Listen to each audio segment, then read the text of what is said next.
Oh, we're back. Oh, let's go. I was really concerned. All right, welcome back, everyone. I apologize. I was actually just with bated breath looking at everything, and it looks like the connection here in game number 1.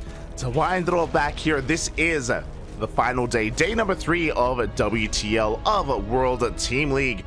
I was smudging already, but a quick restart of OBS and everything is looking good. So this is going to be the final day here of the World Team League. It all comes down to this. This is the lower bracket. We have 2 teams facing off. We have Team Rotti versus Team STARCOM. Only one will make it into Code A. And in the top left-hand corner, we have the Swedish Zerg player. It is Fjant. Spawning in the bottom right-hand corner, we have his opponent, the Ukrainian Terran player. It is Kaz. There we go. So I do apologize. My internet's fine. It's just some OBS died, as in like my connection to Twitch just went to 0, literally 0. But I switched to the Twitch servers, and it looks like that has resolved the issue, and thankfully we are good. I was really concerned. We are good, and so far we haven't missed anything. It was a hatch gas pool opener here from Fjant. Nothing too crazy, nothing too out of the norm. Likewise, across the map, we do have a 1-1-1-3, a 30-64 starport opener from Kaz, so very economic from our Terran. Likewise, standard opener from our Zerg player. We haven't missed anything, thankfully. We can go over the formats and go over the lineups once we do finish up our first best of 2. So do not worry. Feels bad, man. Feels bad. Until then, though, we do see Fjant just dipping into the main base with his Overlord, trying to get a read on what's going on. Is going to scout and confirm that the third base is done at this point. We do have an add-on swap as well upon us. Meanwhile, across the map, drones have been falling. Oh my god, 5 workers to go down. I'm assuming that was to just some Hellions. Banshee still making its way across the map. And Fjant looking to keep up back at home. We do have our lair on the way a little bit later than is normal, but the lair on the way nonetheless, alongside said bathing nest. Banshee is looking to dip in towards that natural base. At the same time, Hellions are threatening the third. They are threatening the third base, trying to bypass these queens. They, don't quite make it into mineral line. The Lynx are able to keep up for the most part. Likewise, Banshee goes into the natural. There is no spore. There are no queens. Mining is being denied here. A lot of economic damage done a lot of economic damage here done to Fjant.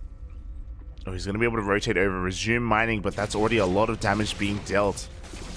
As we're not done, and still no spores in the main either. Oh my god, Fjant being a little bit too greedy, cutting too many corners. No spores at all, and yeah, he's punished very hard for that.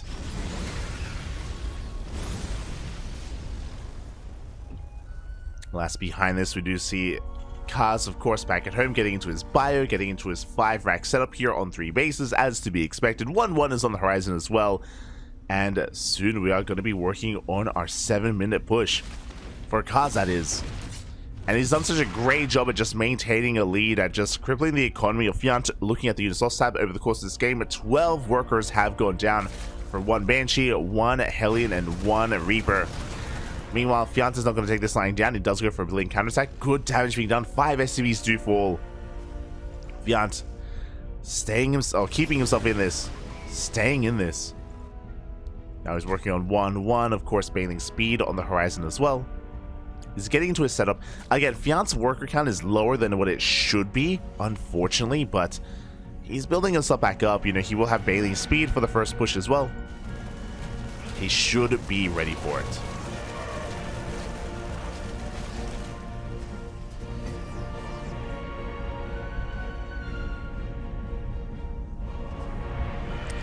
And here we go. Kaz is going to be moving up. Behind this, he's expanding. He's taking a 4th base, so he's not going for a 3-base all-in. He's not A-raxing or anything crazy like that. Bathing speed still a couple of seconds away from finishing up. Tanks will siege. At the same time, Fjant goes for a big link counterattack, but there are Marines waiting back at home. The Marines reinforcements will deal with these lings for the most part, but no, never mind. Kaz turns everything back around.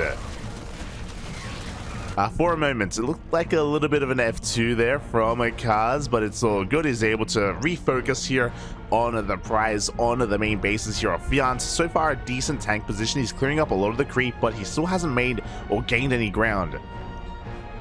As once again, Fjant's going for another counterattack, keeping his Baileys for the most part back at home, relying on these big Ling run-bys instead, as once again, the wall is not a wall.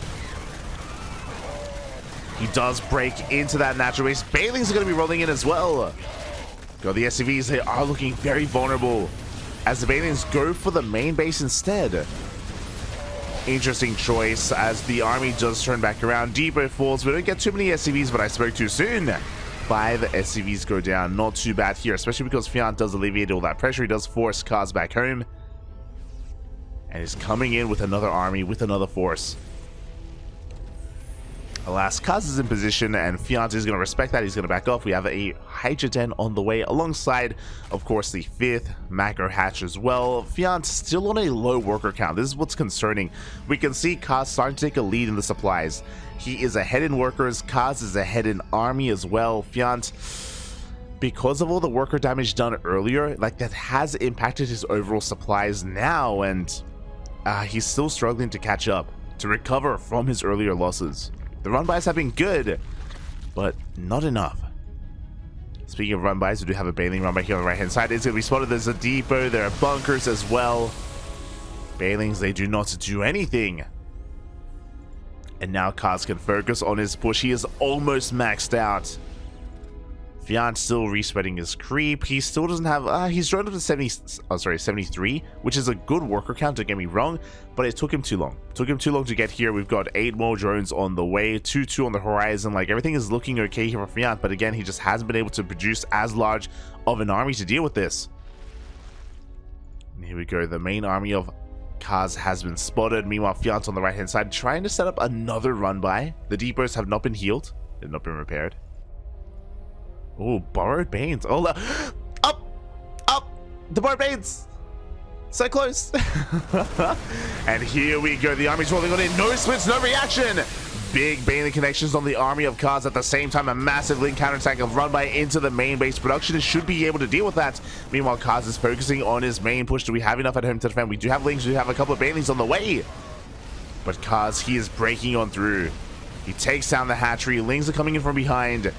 Kaz, he took some big Banelings to the face earlier. The tanks are unsieged. Best case scenario for Fjant. He will be able to clean this up. Against all odds, he takes down the tanks. He does clash with the army. Cleans it up. And Fjant doesn't even lose the hatchery. He doesn't even lose his base. Again, everything right could have happened there. He caught Kaz not looking, unsieged, not splitting at all. And even though it's crazy, right? I thought Fjant is still behind. But he's still in this. He is fighting back. But Kaz, his macro is insane. I should praise Kaz here. His macro is just non-stop right now. And it's so far surpassing Fjant a little bit. I say a little bit. There's still chances here. There's still opportunities with these borrowed Banelings. Still opportunities with everything else. Up. Oh my god. Alright, scan ahead of time. It does clean that up. Borrowed Banes will not find their connections.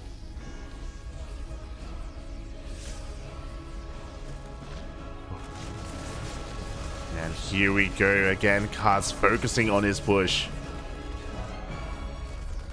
And can Fjant muster up an army to defend? The best case scenario, he does catch his opponent unsieged. Again for a second time. It could happen. It could happen, as here we go. Fjant once again just going to be threatening his opponents. Hive is about to finish up. We do have the Lurker Den finishing up as well. We could get into Lair Tech Lurkers, which could give Fjant a little bit more time. But if he backs off, by the way. Oh. We still have borrowed Banelings all over the place. As Lings, they do slip into that mineral line. They get on top of the tank as well. Tank is going to go down. Meanwhile, up. Banelings not quite finding the connections that they need. Hydras are going for a big counterattack, but they are being thinned out. Here we go. Now Kaz can focus on this push. This time he's looking. This time he is paying attention, and this hatchery is going to go down.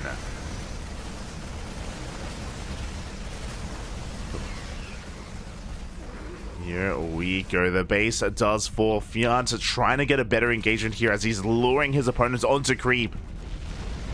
Oh, but Fjant does get massively supply blocked. 8 lurkers are on the way. The lunkers are soon to arrive, and lunkers are good. But when you're already this far behind, are they going to be good enough? Scan does not quite reveal the lurkers. Oh, there we go. They have been spotted. They have been spotted. 3-3 on the horizon. Viper is still in production here for Fjant. And these lurkers, they're going to stop the army from advancing, but Kaz will still take down the hatchery. He will still take down the base. Hatchery does fall. And now Kaz has to be careful here. How does he approach this? He's going to have to try to rotate around, but here we go. Fjant, he collapses!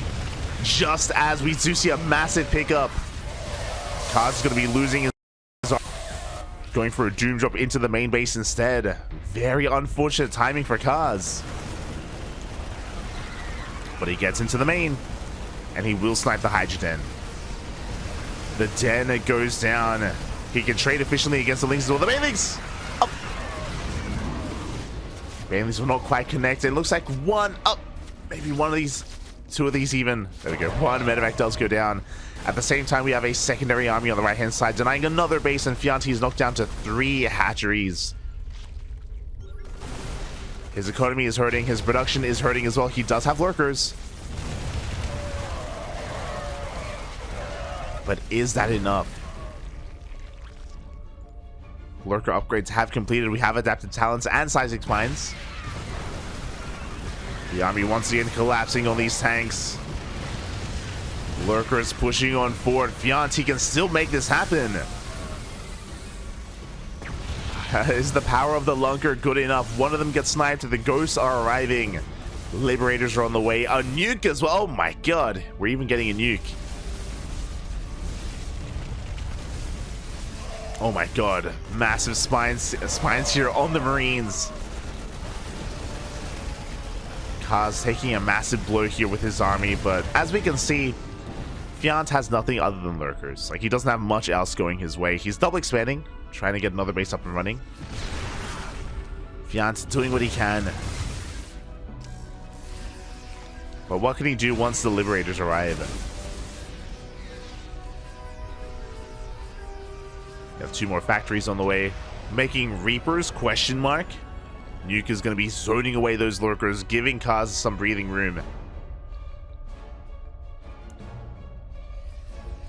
We don't even cancel. We just go for the nuke. You see Fjant rotating over towards the left-hand side, trying to find another way in. He will be able to get on top of this planetary. And he himself is also starving Kaz out. Meanwhile, Kaz, he ignores the lurkers. He's going across the map. A bold move here by Kaz.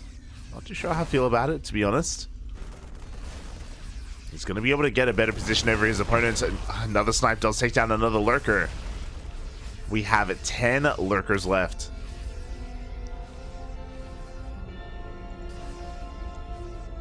And how does Kaz want to approach this? He rotates around. He sees the lack of base, the lack of hatchery.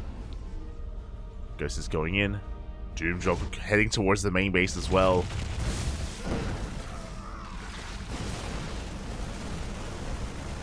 Oh my god, just carpet bombing in the main. But lurkers are coming in, and I feel like Kaz may just lose his entire army here. Scan's looking good. Good target firing. Never mind the lurkers. They go down to the marauders. Kaz, he takes a pretty efficient fight overall.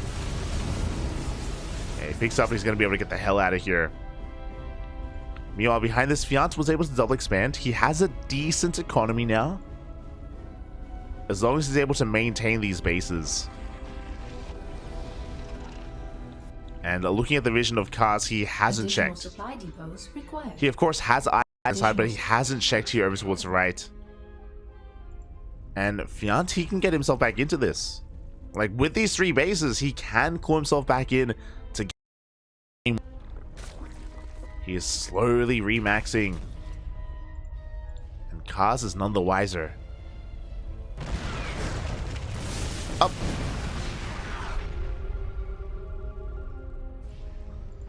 As Kaz still has a superior army, he's going to be moving out. Plenty of ghosts. Up. The ghost. Oh my god, Jesus. Hey, Kaz, you need to calm down. Taking some massive spines to the face.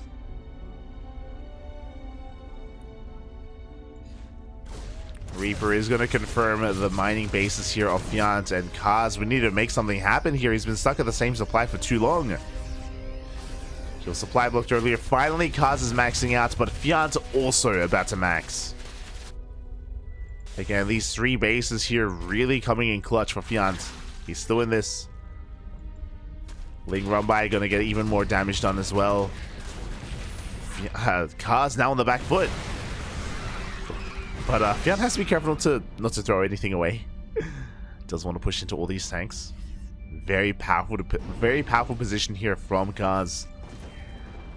Fjant needs to respect it. He's going to rotate around. He could make his way in towards the natural. Oh my god, once again, a big spine shot's going off on the army. Snipes are going to force Fjant back in. He doesn't want to overextend. Oof, as 2 more lurkers go down. He's down to 4 lurkers. That's not too many. Aye. And Kaz may just have too much. A couple of ghosts do not get caught out. Drop the right-hand side, going to be distracting the Zerg player. And I'm just shocked that we just haven't been rebuilding any of these lurkers. We're just committing here to Lingbane Hydra. And here we go. We're looking to collapse on this army. Good snipe on the detection. The ghosts will survive. The ghosts, they do make it out. Do we have a scan? We do have a scan. Yeah, this hatchery is going to go down, and even though Fjant, he almost brought himself back into this, god, the advantage of Kaz was just a little bit too much with 3-3, with his ghosts especially. And of course, Fjant, facing the lurkers that he was losing. Just now, we have 4 more lurkers on the way. And yeah, Kaz, he's just pulling him apart. Just waiting for reinforcements. Waiting for the rest of the army.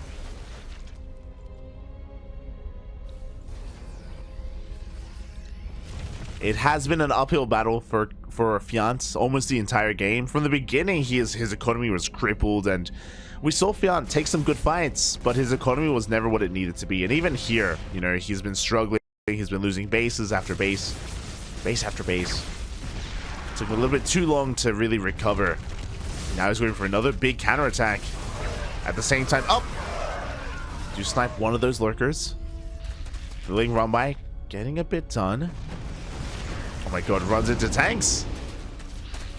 And he's going to be able to take down some of these SCVs. Does he force Kaz back? Does he force him to turn around? No, good positioning for these tanks, and Kaz does defend.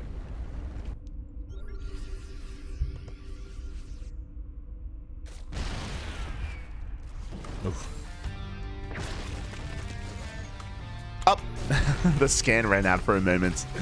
We can see Kaz pushing on forward here. We do still have 3 more lurkers coming in. Decent bailing connection. Decent cleanup. And Fjant still holding strong. He's holding as hard as he can.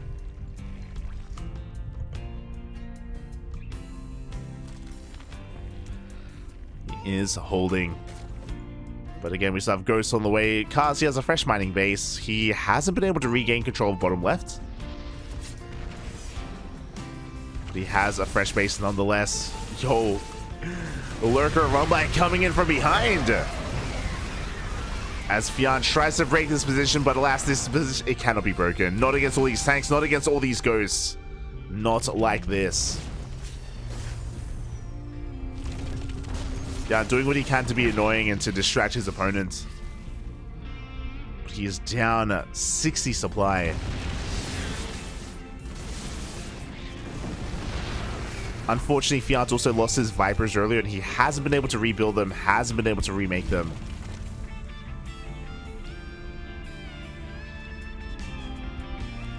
And at a certain point, we're just waiting for Kaz to consolidate his army and to push on forward here.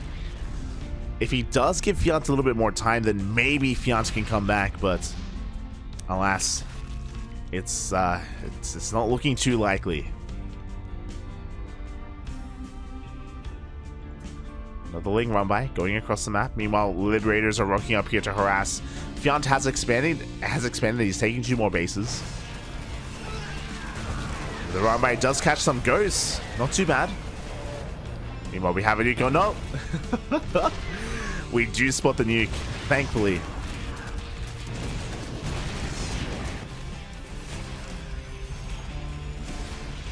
The nuke has been spotted.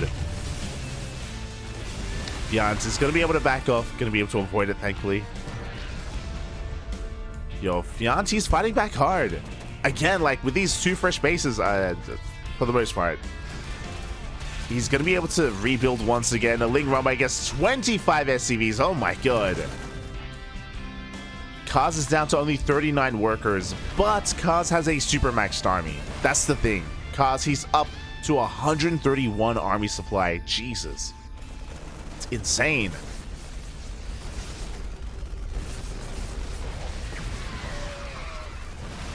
Here we go. Fjant's going to try to collapse on this army once again. Once again, good bailing connections here.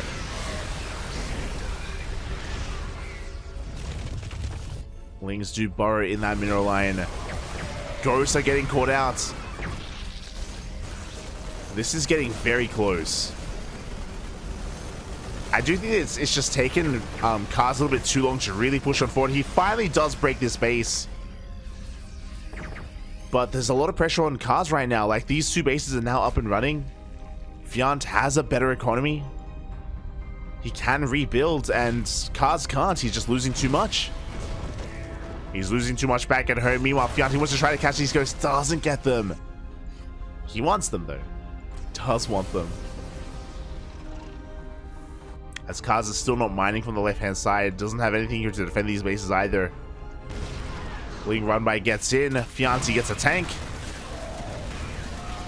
Gonna get the reinforcements as well. He's forcing a big reaction from the Terran. I'm sure Kaz, all he wants to do is just push across the map. Like, there's nothing protecting these lurkers. Nothing at all. The Lings, they get into the main base. They are wreaking havoc. God, how many ghosts do we have? We have 23. 23 ghosts. And all Kaz wants to do is he just wants to snipe. He just wants to snipe. As the Ling run by is being cleaned up.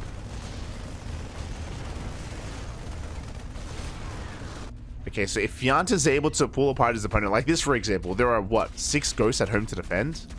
If these Lings can get these ghosts, like, these are valuable trades for Fjant.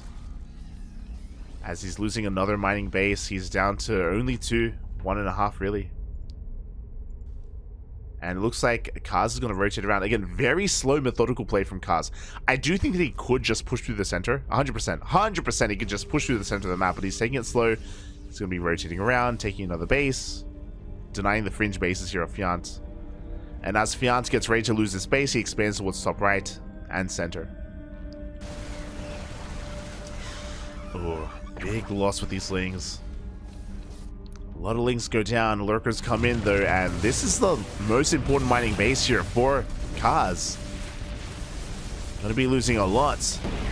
We're going for the base trade.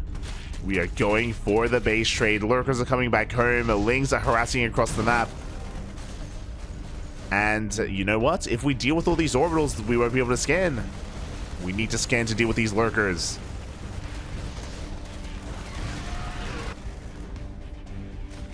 Yeah, Lings across the map. They're getting into the main. The entire army turns around once again.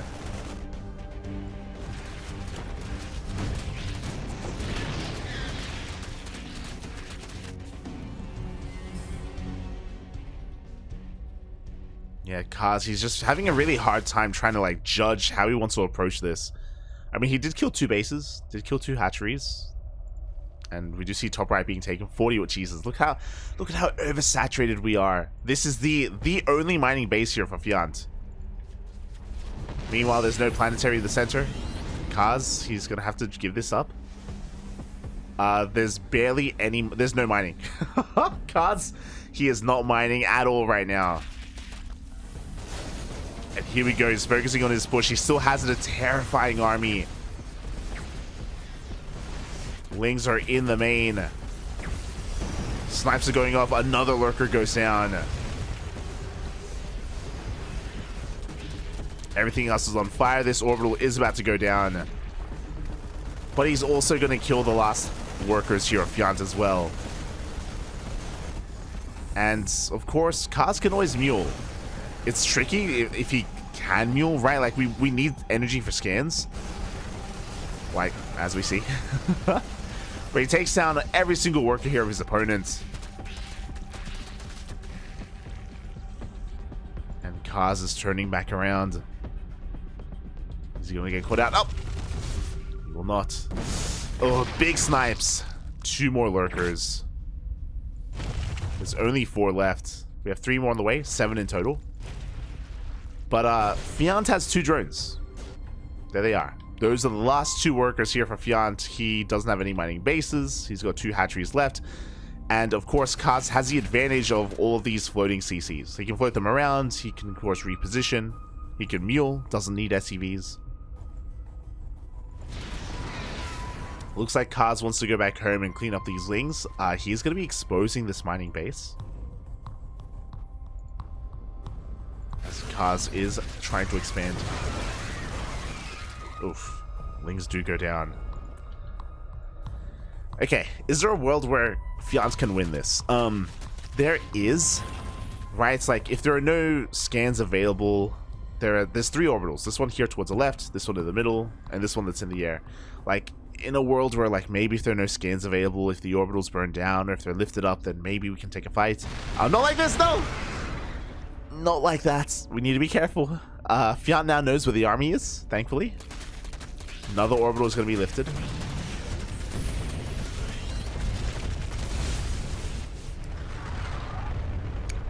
But they are floating into the main base to be repaired. Fjant long distance mining with his last 2 workers. Oh. Smooch. Again, Fjant made this as close as possible. Went down to the wire. Knocked Kaz down to 1 base with 6 SCVs. Lurkers trying to come in from behind. How are they going to be denying some mining? Oh, the snipes though. A couple of ghosts do go down. Lings are coming in from behind. Fjant's fighting his heart out. He's going for the orbitals, going for the production. Get out of here, Pop. Get out of here.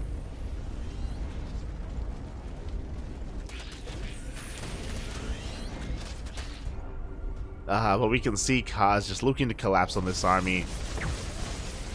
Snipes are coming in, and they take down almost every lurker. And that's going to be game. GG gets called, and Kaz will take game number 1 for Team STARCOM. GG. The hell did we just watch? GG, well played. Kaz will take the first game in this best of 7. In this best of 7 team league match. Now, to kind of wind that all back, because I know that there were some technical issues early on, and there was a little bit of latency, or OBS was not working, not cooperating. But this is a qualifying match between Team STARCOM and Team Rotti. As we switch our scenes over, we can have a look at the lineups. Up first, of course, is Fjant versus Kaz. Game 1 was on Dragon Scales. Game 2 is going to be on Altitude, which again makes sense as Fjant's map pick, followed by Wayne versus Special on Gressvan. Then we have NightPhoenix versus uThermal on Altitude, and the ace match, if we get there, is going to be on Royal Blood. Here we go. Series does continue as we are loading into game 2.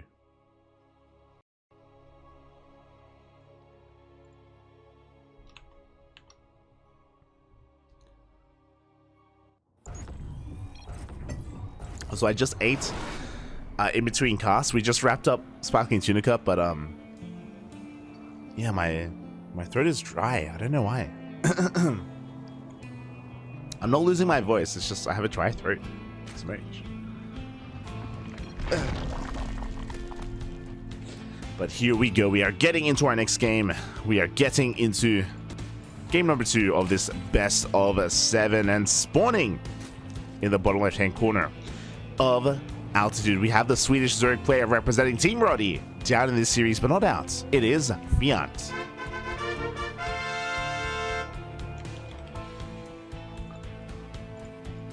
And spawning in the top right-hand corner, we have his opponent. We have the Ukrainian Terran player representing Team STARCOM. It is Kaz. Again, really solid gameplay in game number 1. Clearly, though, we saw some strengths, some weaknesses, some advantages and disadvantages between our two players. Clearly, I would say that Fjant is the faster player. He was able to make great use of his counterattacks. It was really impressive what he was able to pull off against Kaz. But Kaz's macro was in a way superior. His macro, his positioning, his engagements, they were something to behold. And we can maybe take advantage of him on a map like Altitude. This map has a lot of bases, is very large, very wide open, very spread out. As a result, run-bys and counterattacks, especially in a longer game, are going to do that much more damage. It's going to be that much more difficult for Kaz to keep up. So if the game does go in a similar direction, I do want to favor Fjant more if we go into that mid-game, into that late game. But early on, we'll see. We'll see what Kaz decides to go for. If he decides to be a little bit more aggressive, a little bit more assertive, if he decides to be more in the face of Fjant.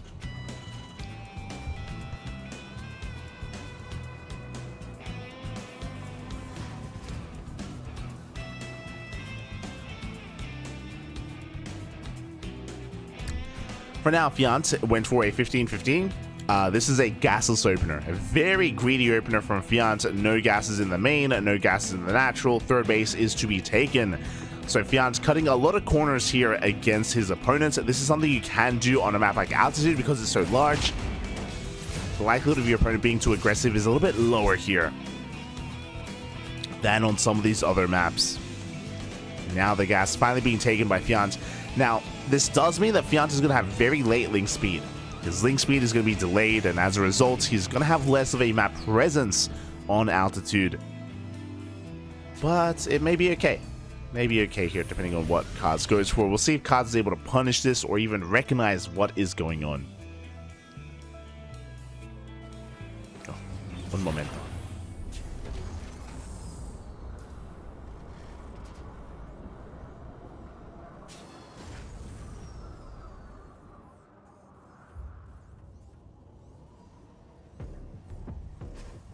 Okay. As Reaper does dive in, does get eyes on the lack of speed. And if he clicked on the gas geyser, he'd also recognize how little gas had been mined as well. So Kazi gets a better piece of the puzzle here. Behind this, ooh, a much more aggressive opener this time out of Kaz. Game 1, he went for a, oh yeah, there we go.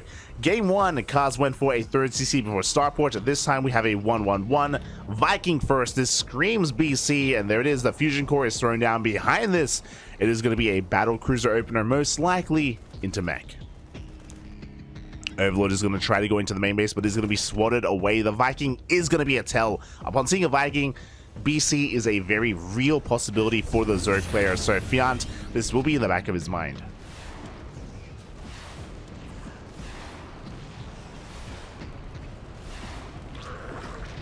Will be in the back of his mind, but can he do anything about it? Can he read this? Can he piece it all together? Can he get confirmation as to what is going on? As the first battlecruiser is soon to be upon us.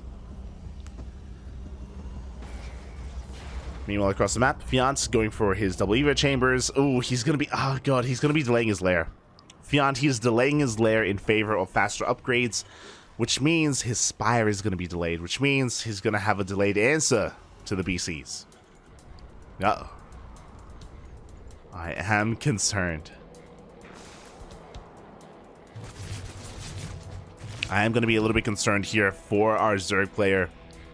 For now, he has a good queen count. He has 8 queens, about to be 9, by the way. So a solid queen count. Meanwhile, we're committing into Yamato.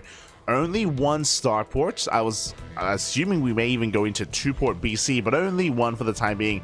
But because Yamato's on the way, that means that we are going to be committing here to BC production.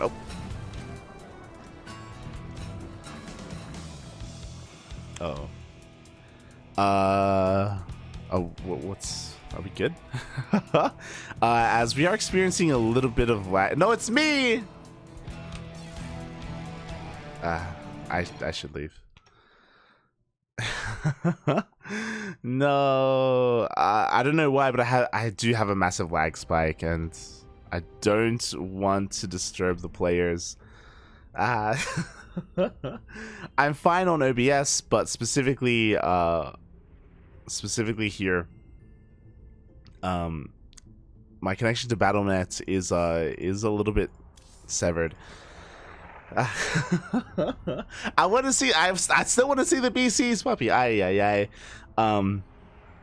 Yeah, so I apologize. We're gonna try and fix any kind of latency issues that we have, but maybe I'll even try to restart my connection to Battle.net, and hopefully we can fix all these issues. Gonna be going on a short break. God damn it. Gonna be going on a short break. When we return, we'll have the rest of the series. I'll be able to get into the next game. Mage. See you soon.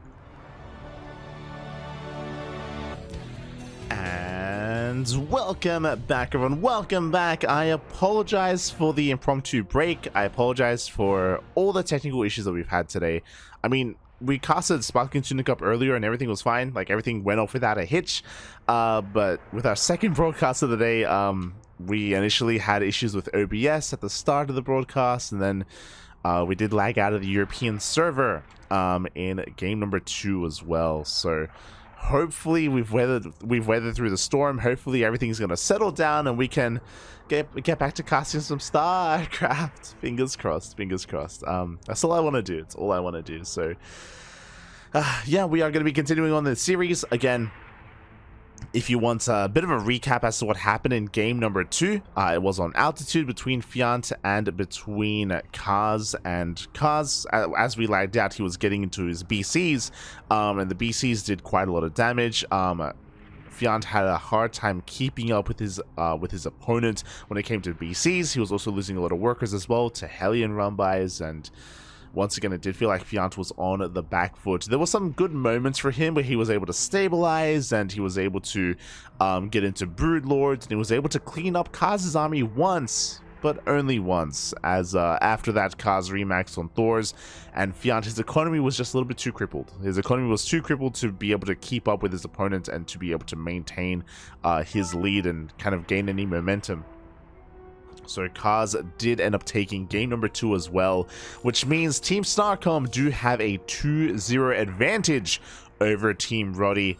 Again, Fjant just struggling a little bit here in his first series against Kaz. I mean, Kaz, he's a very old school player. He's a veteran of the scene, a very powerful player. So Fjant, unfortunately, just had a bit of a hard time here, both in against a bio composition in game 1 and here in game 2 against Mech from Kaz.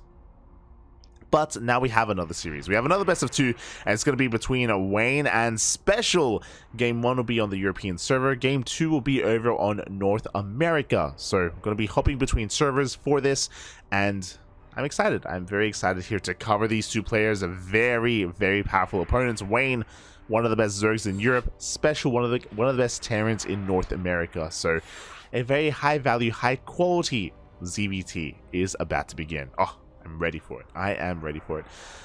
If I do have any other technical issues, I may just decide to end the stream, just letting you know ahead of time, just because, I mean, again, we disconnected to OBS in game 1, and game 2 we disconnected from the Battle.net server itself.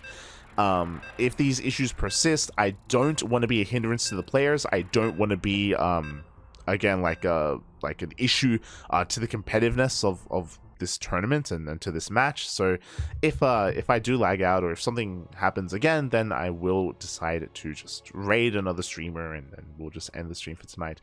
We may be able to like gather replays, and again, if issues persist, then maybe we can Maybe we can do a replay cast later on in the week, but we'll cross that road when we get to it.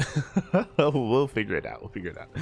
As we are going to be continuing our series here, and here we go, spawning in the top left, sorry, in the bottom right hand corner. In oh my god. Okay, we're good. In the bottom right hand corner of Gress Farm, we have representing Team Rotti, the Mexican Terran player. It is Special. And spawning in the top left hand corner, we have as opponent, we have the Blue Zerg player representing Team STARCOM, going for a gas first opener. Oh my god, it is Wayne. Here we go. So we do have a gas pool opener here from Wayne. Very aggressive from our Blue Zerg player. Meanwhile, across the map, Special is setting up for a Rax on the low ground. He's taking 2 gases behind this. This is looking like a Rax factory opener.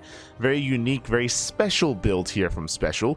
And it is looking like that is what he's working towards here, instead of the traditional 2 Rax opener that we've seen in the past. I think Special may be in a bit of trouble. The reason why I say this is right off the bat, Wayne is going to have access to faster gas, which means he can go into a Roach Rush. He can go into a fast Roach Warren, make Lings initially, Roaches behind this, and Special won't have anywhere near as enough to defend. His low ground is going to be very exposed. Again, it is not a 2 Rax opener, it's a Rax factory opener instead on the low ground. Special is the only player that does this, and his production is going to be very exposed, very vulnerable. And we'll see if Special can get a read on what's going on. Okay, we're okay. Wayne is going to be going into Link speed, and he's pulling out of gas. Pulling out of gas very early on. It is not a Roach Rush. Overlord does confirm the opener, does confirm the factory on the low ground as well. And Special is actually in a good position now. Because there aren't any roaches, these early Lings from Wayne shouldn't do anything. We have a full wall. These Lings are designed to delay the CC, and they're not going to be able to. The CC is safely tucked behind a wall. Special should be safe. Meanwhile, the Reaper does dive into the main base, is going to chip away at those drones, and he wants one of them, but is going to be zoned away. Wayne is going to be able to hold on to his main base. Meanwhile, the Lings do actually make it into the natural base. One Ling does go down in the natural. The other does get into the main base. Does get, oh my god, 1 SCV. Already more damage than I assumed would happen. He wants the other. Up. He wants one more worker, but he is not going to get it. Wayne gets cleaned up. Does disrupt the mining at least a little bit, so he gets some damage done. Ling speed kicks in as well. And the Reaper is going to be hunted down. Should be hunted down, but does barely escape. Is going to try and get away here from Wayne. Racing across the map, going to be reinforced by additional Reapers, by an additional Hellion as well. A Special does hold on, doesn't lose anything. Continuing Hellion production, going up to 2 Hellions and 3 Reapers. A pretty terrifying army this early on. Wayne has to respect it. He has to make additional Lings. Back behind this, we are getting into a 1-1-1 opener, a delayed third base, so Special not going for... he's going to be delaying his economy in favor of a more aggressive opener. And here he is with his army. Going to be juggling that queen. Wants it. It doesn't get it yet, but it is getting very, very low. Not enough energy for transfuse. Raven is on the way behind this to help clean up that creep.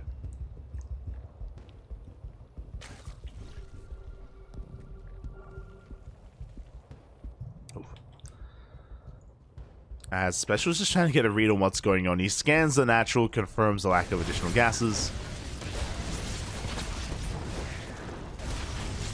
Oh, and he maybe did overextend. 2 Hellions go down. A good trade for Wayne. Does take a lot of the wind out of the sails here of Special. Meanwhile, the Raven is going for some order to harass. We have a second Raven on the way as well. Jesus Christ.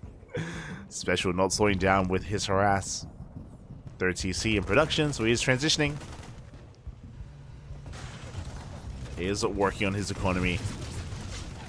He's also going to be losing 1 drone across the map, but only 1. There's that Roach Warren on the way for Wayne. Will help against the army that Special is amassing. Here we go.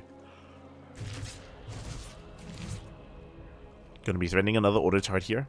In towards the main base. Hellions, they dive in towards the third as well. So far, Wayne is in position. Another auto turret at the natural. Another drone goes down.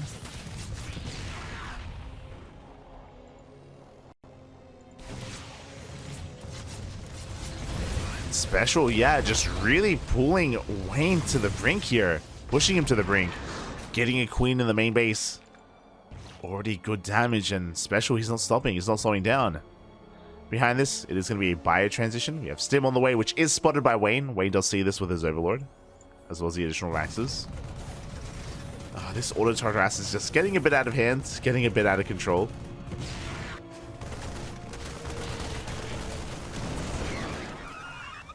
Lings do go for a counterattack. Roaches are on the way, and Wayne, he's cutting workers here at 44. He's had enough. And does Special realize what's going on? There we go. Roaches are on the way. Ravagers as well. We can see Special repositioning his production. Looking to take his third base. Oh, but this Stim, it can Stim finish. Uh-oh. Wayne is arriving with his Roaches, with his Ravagers. Stim still a couple of seconds away. 15 seconds. Can he save it? Up. Can he save that upgrade? It's so crucial that he does, and it looks like he will. Oh my god, what is that? 2 seconds off.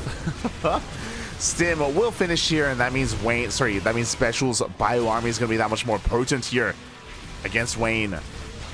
But the production is exposed. Raxes are going down. Special is in some trouble. And even with Stim, it's going to be a tough hold for Special. Files will be connecting. Take down some of those Lings. They take down some of those Marines. Speaking of, we have Lings in the main base. They get on top of the tank as well, and it looks like Wayne has too much. And it looks like Special is going to have to tap out. GG gets called. Wayne takes game number 1. Oh my god. And are we going to see a 4-0? Wayne is 1 game away here for doing it all for his team. Doing it all for Team STARCOM. As we're going to be hopping servers over to the land of the Americas. And yeah, a really powerful push out of Wayne. I assume that Special saw it coming because he saw the Roaches in the center of the map, but he didn't take it seriously enough. He did not have any bunkers to defend. He did crank out his tank, yes, but because of his build, he had no Banshees. Because he was prioritizing Raven harass instead, he was focusing his attention on denying the economy of Wayne, not so much on having a solid army against any kind of roach push. That's the added value of going into Banshees, is that Banshees, they can harass, but they can also do really well defensively against these Roach Ravager attacks. And Banshees are exactly what Special was avoiding, what he did not have.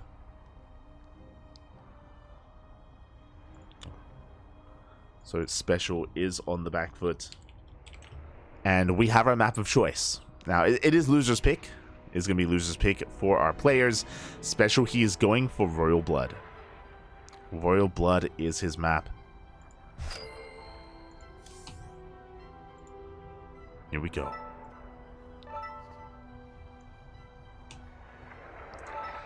Here we go. Potentially the final game of the series. Again, Wayne, if he wins this game, he wins it all. He does it all here for his team, for Team STARCOM. Special needs to take this win here to force the next best of 2 and to try and, give Team Rotti a chance here at making it into Code A. But Wayne is the favorite player. Like, Wayne, it is going to be an uphill battle for Special. We'll see if he can pull it off here. And give uThermal a chance to play. I really want to cast uThermal. I haven't had the luxury of casting him in years at this point. As you can see here, once Wayne and Special wrap up, we have NightPhoenix versus uThermal lined up for us. And I'm a big fan of both players, of both NightPhoenix and uThermal. I have a close place in my heart for both of them, and I would love to see them both. But it's not on me, it's on Special. Tis up to Special to make that happen.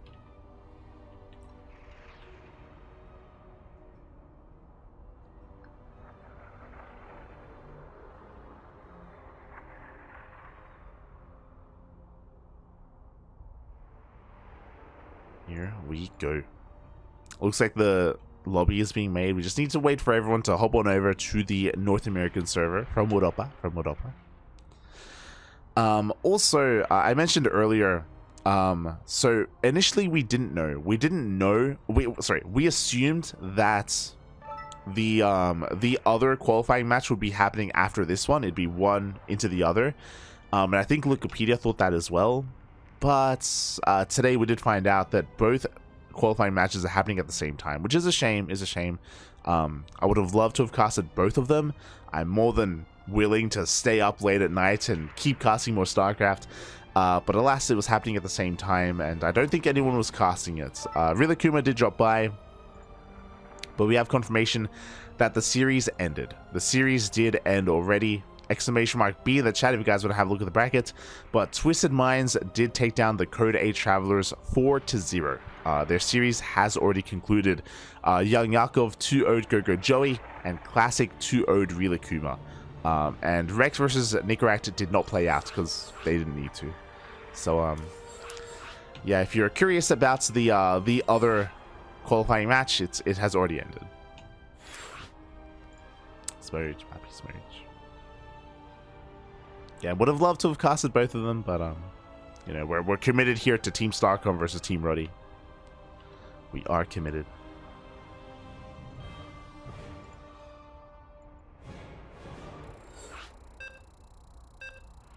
I haven't had the scene ready. I don't have time to mess around with this actually. Hold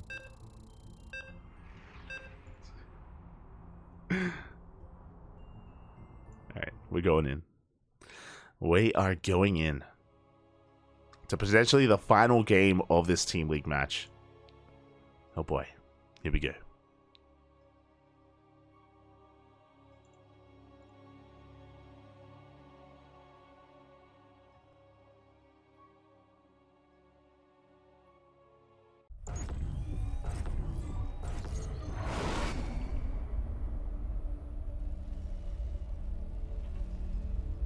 And spawning in the bottom left-hand corner of Royal Blood, we have the Mexican Terran player representing Team Rotti down in this series. He needs to fight back here and now for his team, for himself, for the stream, so we can keep on casting. It is special. And spawning in the top right-hand corner, we have his opponent. We have the Blue Zerg player representing Team StarCom. It is Wayne. We saw Special being very cheeky in that last game, going for a Rax factory on the low ground into an expansion. And there are strengths and weaknesses. We saw that Special was doing a great job at harassing. He had a Raven in the main base. He had a Raven in the natural aliens harassing the third as well. But the big downside to his build overall is his lack of safety Banshees. His lack of Banshees, and he wasn't able to get a read on exactly how dedicated Wayne was to his Roach Ling all-in, his Roach Ravager Ling all-in. Special wasn't able to prepare in time, wasn't able to recognize in time, and the push did kill him. Even with Stim finishing, Special just was woefully unprepared. Had one tank, had no Banshees, had no Marauders, had no bunkers, and the game did just end. Once again, a very similar opener. Special is going for a Rax on the low ground. This is not a 2 Rax opener. He's going to go for a Rax into, I imagine, a fast factory again. This is what Special does enjoy going for in this matchup. Fun fact for those of you that aren't aware, so the 2 Racks on the low ground, the Beyond opener, as it has since been dubbed, actually, it was showcased by Beyond and Maru back last year in Atlanta. We know this, of course. Beyond and Maru, they're really good friends, not just when it comes to StarCraft, but they're good friends in general. And they talk about the game, they practice the game, and they work on builds together. And they both showcased it last year in DreamHack Atlanta. And when Maru was asked about it, when he was asked about how they came up with it, because they were working on it together, Maru said that actually the first person who did it and who they emulated and who they refined the 2 Racks from was Special. Special was the first place to do it last year. So yeah, again, Special is always one to do these like quirky and weird openers, and As we know, Special, he didn't fall in love with the 2 racks like the others did, like Maru and Fjant did. Again, he's more fond of his own. And here we go. We do have the fast factory once again, and we do have a 1-1-1 setup. This is very similar to the last game for Special. Meanwhile, Wayne is going for a fast Roach Warren. As the Reapers dance into the main base, we are going straight behind the mineral line, and the Roach Warren has been spotted. Special knows. He gets 1 drone for his troubles, and he should be preparing back at home. We do need some bunkers. We do need some defenses here, as the Roaches are on the way. Now, because he got scouted, because Wayne has been spotted, he is droning. He's droning up behind this. Sure, he did make a wave of Roaches and Lings. Let me just double check. And he has 5 Roaches, and Lings are on the way. But behind this, he is just saturating and looking to get into a longer game. Meanwhile, back at home, Special is getting a bunker. What's important is that the bunker is behind the wall, which means that the add-on and the depots are exposed. And that is what Wayne wants. He wants these structures. But the Cyclone has arrived and is doing so much damage to these Roaches already. Yeah, and it looks like this is being shut down completely with the arrival of this Cyclone. Wayne is forced back. A great start for Special. Not just shutting down the Roaches, but he's going for a medevac behind this. And Special may just snowball out of control. This may just be too much. Special takes down the last Roach. There's only 1 left. And with the death of this army, Wayne, he is on the back foot. His 3rd base is heavily delayed. He delayed links, or he skipped link speed to make these Roaches, which means he's going to have a hard time keeping up with the movement of these units. And Special, he's going to be looking for more damage, waiting for that medevac to show up so he can drop into the main. Meanwhile, the Reapers do get into the main base as well. They get another drone kill.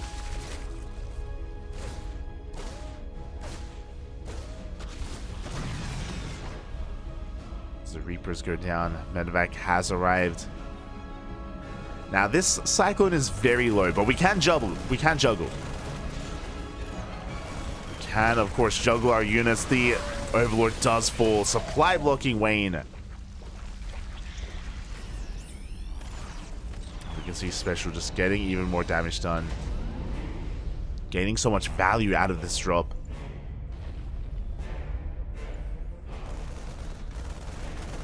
Meanwhile, across the map, he's getting into bio play. The Overlord did just confirm that. He dipped in, he saw the additional Vaxes.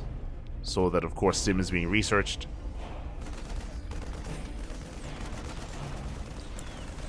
And another Overlord is falling. And this time we have Banshees. Thankfully, this time we have Banshees, we have Cloak, double E base on the way, 3rd base as well. Special, he is looking in a pretty phenomenal position. And Wayne, he's got some catching up to do. He's got a lot of droning to do back at home. Saturating his bases, taking his gases. He's looking to get into +1 Carapace and Link Speed. This is looking like Ling Bane.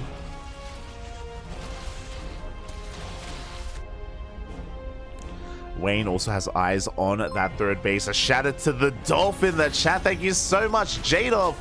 Appreciate your support. Hope you had a great stream. Hope you had a great ladder session.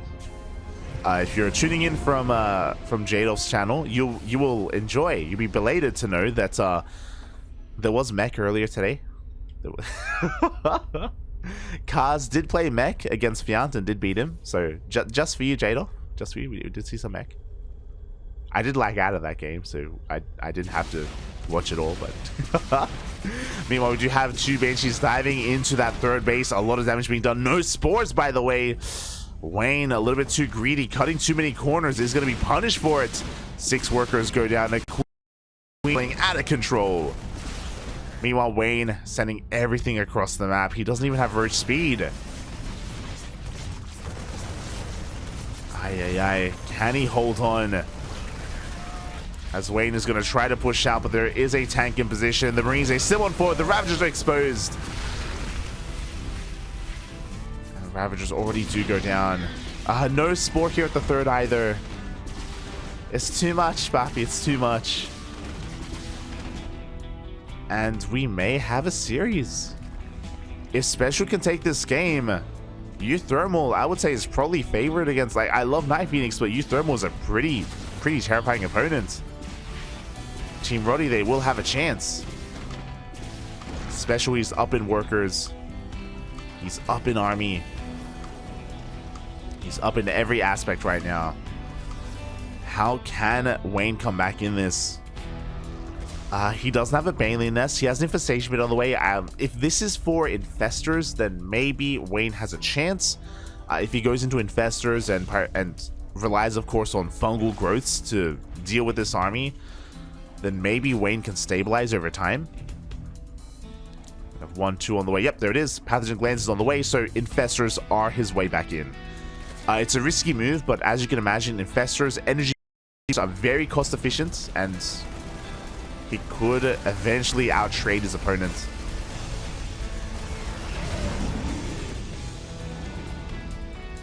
Special, he's still just pulling Wayne apart. So once again, no Spore here at the 4th. The lack of spores, it's killing Wayne. 22 drones in total. Ay, ay, ay. And behind this Special, he is happily just macroing on up on 3 bases, getting a 4th up and running. 4 Infestors are on the way. The only way Wayne can survive and have a chance at winning this game is Fungals. He needs to somehow fungal the army and then bile the army as well. I deliberately disconnected out of the mech game. It's true. I did pull the plug. Man, I saw the BC and I was like, nope. I'm out of there, Bobby. I'm out of there. Oh my god, and then we go big fungal. Massive fungal on the army. Once again, another big fungal on the right-hand side as well. Oh my god. The Biles. Oof. Full medevac goes down. Big trades here for Wayne. Massive connections. We were talking about it. What did Wayne need to come back in this game? Big fungals, Papi. And what did he get? Oh, big fungals, Papi. Ay, ay, ay. They were insane. Now, Wayne is still on the back foot. Like, it's still not enough.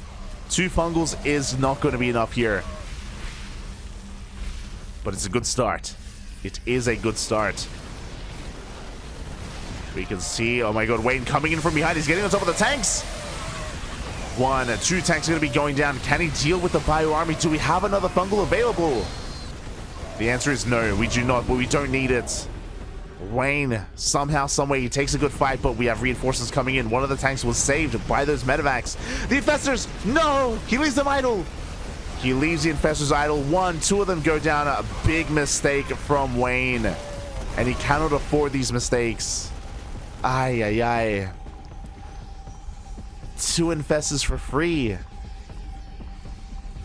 Not like this.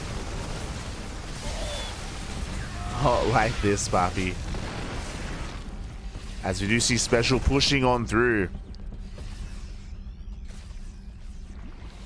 Be replacing those tanks as well. They are on siege for a moment. Biles will connect. Decent fungals as well. And once again, it looks like the fungal growths are good enough for Wayne to just fight back, to force this army to retreat. I say retreat, but Special goes into the main. Is going to be going into the main base.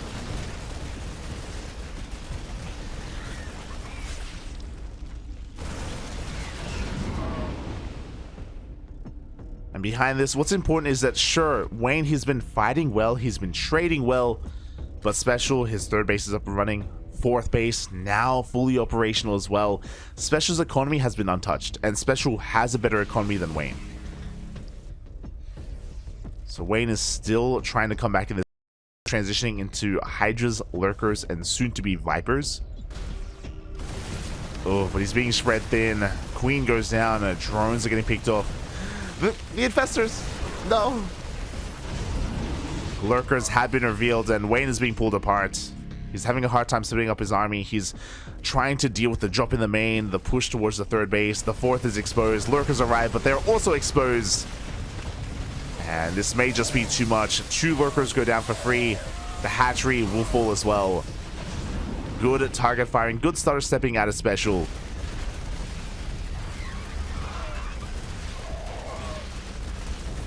And And despite Wayne's best efforts, he still cannot keep up. The Infessor, no! Oof. Another good fungal though. Good connection overall. Good biles as well. They take down the Medivacs. Oh my god. See, every now and then, like Wayne, he has some really good moves. He just needs to hold on to these bases. Tanks are getting within range. But not enough to protect these tanks. They will go down. Not the most efficient trade from Wayne. He does lose a good chunk of his Ravagers. But he's holding. For now, he is holding.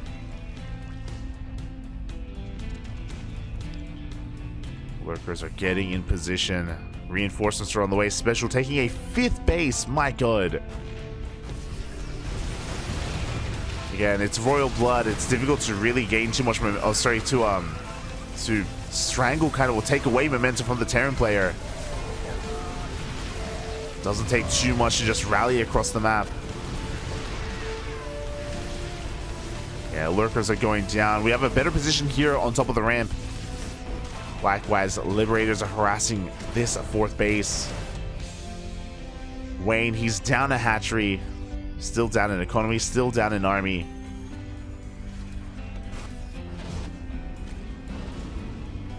Oh, these Medivacs are so low.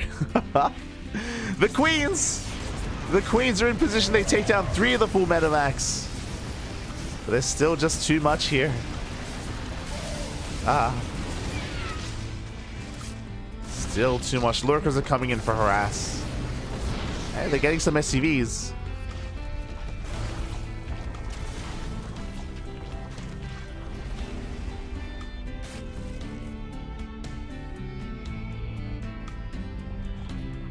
And again, because of the economy of Special, he can just keep remaxing. He can keep remaxing, keep rebuilding.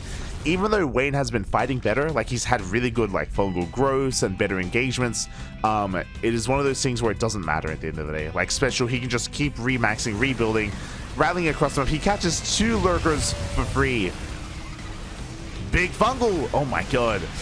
But we have the counter EMP. Fungals are not good enough. Wayne, try as he might, it is now a losing battle. Can he come back in this game? If he can somehow pull off like a counterattack or run by, like Special's being very greedy, no planetaries. 0 planetaries at any of these bases, so run bys would be pretty effective. It's just Wayne doesn't have the room. He doesn't have the breathing room to go for these run bys. He's still struggling to hold on to his current bases. He can't even, I mean, we can't even talk about run bys when we can't even land a 5th. Like Wayne is being contained to 4 bases. Barely a 4-base economy. Bio Army, it stims on 4, takes down the last Lurkers. GG gets called, and Special will take game number 2, fighting back for his team, putting a point on the board. GG. GG, well played. We have a series. We are going to land of Europe. We're going to Europa. Thank God. I was worried that the stream would end early tonight. I was worried that the series would be short, but no. No, we have a longer series ahead of us. We have a back and forth. Looking at the lineups here, again, it's been a strong start for Team STARCOM with Kaz and Wayne putting in a lot of work. But Special has started something. He has started potentially a comeback. This could be the beginning here. Could be the beginning of the revenge, the retribution of Team Rotti. Now it's up to uThermal versus NightPhoenix. A TVP. Now, we're big fans of NightPhoenix here. We cast a lot of him on our channel just because he's a regular in our tournaments. Much love, much love. But at the same time, uThermal, he's also like a pseudo CranKy Duckling. I'll always remember, like, when we signed Migs, we were already kind of close with uThermal because of Carwin and all that stuff. uThermal even said at the time that the CranKy Ducklings were his favorite team. We were like, less than 3, Papi, less than 3. So, you know, we have uThermal has a soft place in our hearts. Like, we are close in other ways, and oh boy, we'll see how they're able to perform here. Who's able to come out on top? again, NightPhoenix only needs one win. NightPhoenix, he only needs one win here to bring it back for his team. uThermal, though, is a pretty terrifying player, especially in a WTL format where it's only best of twos. Like uThermal, he has so many weird and quirky builds, and he can make them work at the highest level of play. He can make them work against the best of the best. So this is going to be a really weird best of two. It's going to be a little bit unorthodox. Oh boy. I don't know what to expect.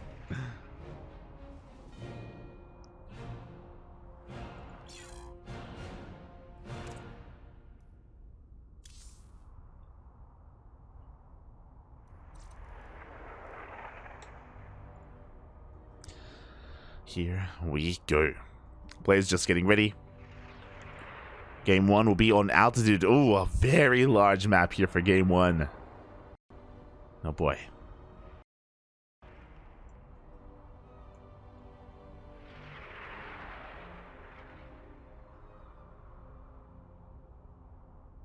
Here we go.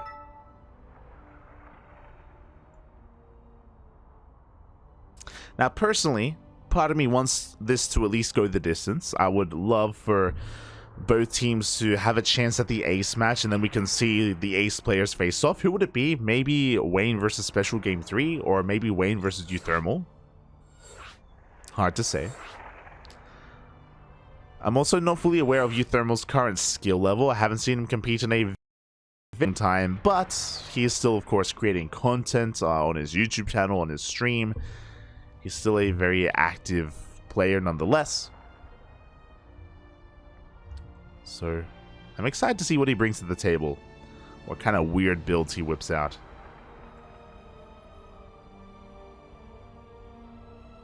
This is where uThermal plays completely standard because you hyped him. There's no shot. There's no way. There's no way he plays standard. No shot. It's not what the people want. It's not what we want, Papi. We'll see.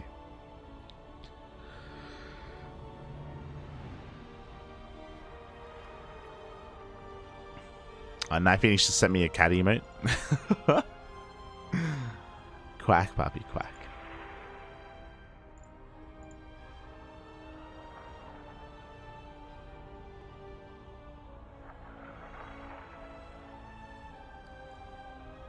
Here we go.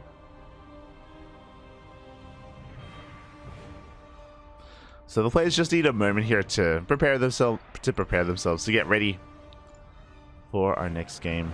They only need a moment for this.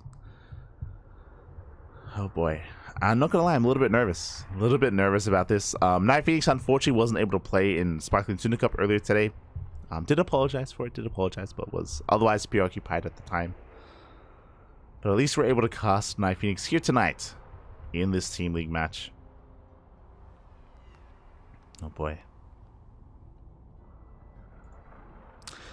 So because we have some time to ourselves, I guess we're going to be going on a very short break. Going to be cutting to a duct tape. When we return, we will have uThermal versus NightPhoenix. Again, they just need to get everything ready. Waiting for some of the casters to prepare themselves as well. So all good. Take all the time you need. We won't miss anything. So stick around. Or I should say, take this moment to drain your disruptors, hydrate hydras, massage your marines, recline your reapers, and I'll see you guys in a couple of minutes. See you soon.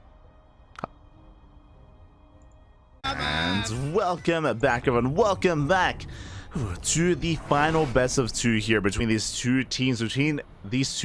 In this qualifying match for WTL 2023 Winter, the qualifiers for Code A. And here we go. Spawning in the top right hand corner of altitude, we have the Ukrainian Protoss player representing Team STARCOM. A little bit of a cat enthusiast. Un momento. Just to make sure everyone is aware of who this is, let me just change the names, and bam, there we go. It is NightPhoenix.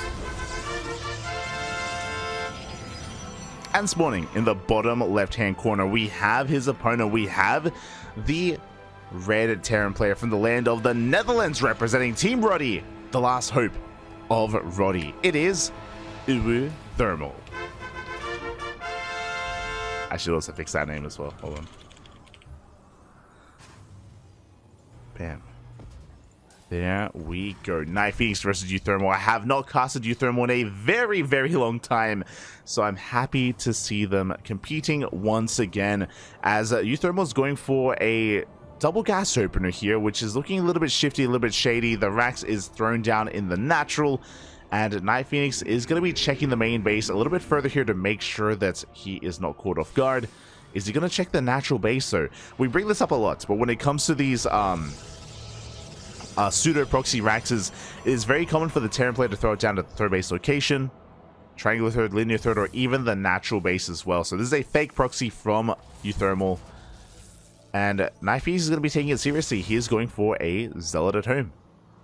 Oh, going for a 2-gate opener even. Jesus. Now he's aware, of course, that we have a factory on the way, so if there is a Rax, it's only one out on the map. Reaper turns back around, a Reaper reveals itself, and now NightPhoenix knows that the Reaper did come from the natural. He knows that everything's at home and he is safe and sound. First Zealot is rushing across the map. We do have an Adept and a Stalker on the way as well. NightPhoenix, how aggressive can he be? Can he try to punish uThermal for his cheeky opener as Zealot has arrived? But the Reaper is in position, and this Zealot is going to get hunted down.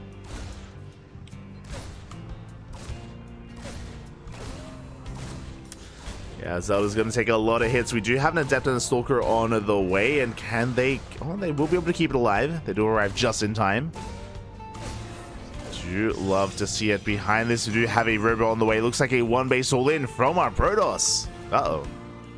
Pylon is still alive, by the way. Cyclone in production.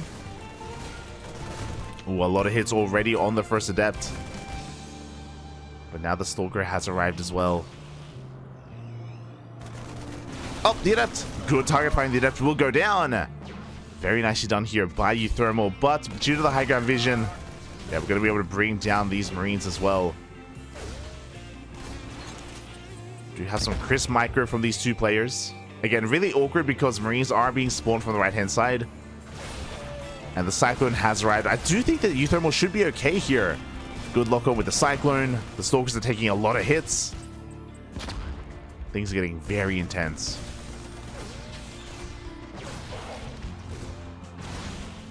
Additional Marines are on the way. The Reaper finally goes down. That Cyclone is looking very exposed, but a big lock-on on one of those Stalkers. We warp in his face. Can he get the Cyclone? One shot away from going down. A second Cyclone is about to pop out. Yeah, these Stalkers are getting very low. But the warp-ins are finishing in the main base. SCVs are falling. But the Cyclones have been repaired, and it looks like the Cyclones will clean this up. Yeah, there's not enough DPS. We are holding. We shut down the pylon. And just like that, I don't think NightPhoenix can break uThermal. Not anymore. That was just throwing away a little bit too much for not enough. Looking at the units lost tab here, we lost 6 Stalkers for 6 SCVs. Ay, ay, ay. If NightPhoenix had gotten that Cyclone, then maybe things would be a little bit different. But at this point, it's just, you know, becoming a little bit overwhelming. A little bit overpowering. NightPhoenix does have a chance if he can somehow catch this army. But he's going for a big counterattack. Likewise, so is uThermal. NightPhoenix can always try to recall back home. But I do think uThermal will have enough back at home to defend. Does have a tank on the way. Things are going to get a little bit interesting. Things are going to get crazy. Here we go. Cyclones, they rock up into the main base. Meanwhile, the Stalkers, they don't turn around. Going straight into main. The tank does arrive. Oof. Yeah, and again, this tank is going to be able to hold on. Back at home, we do warp in some Stalkers. Overcharge, trying to do what it can to keep these Stalkers alive. Oh. Oh my god. And the Cyclones are barely being shut down. Meanwhile, across the map, there's no anti-air, so these Stalkers, this Prism doing quite a lot. uThermal's being cleaned up. Oh my god, uThermal loses everything across the map. And now NightPhoenix can focus on his Prism control. But there are 2 tanks. There are now 2 tanks available. This is still very close. Again, uThermal has a massive economic lead. Viking is on the way to shut down that prism. And there are 2 tanks, one covering the main, the other covering the natural. How do we break this? We have a bay on the way, I guess? A 3rd tank in production?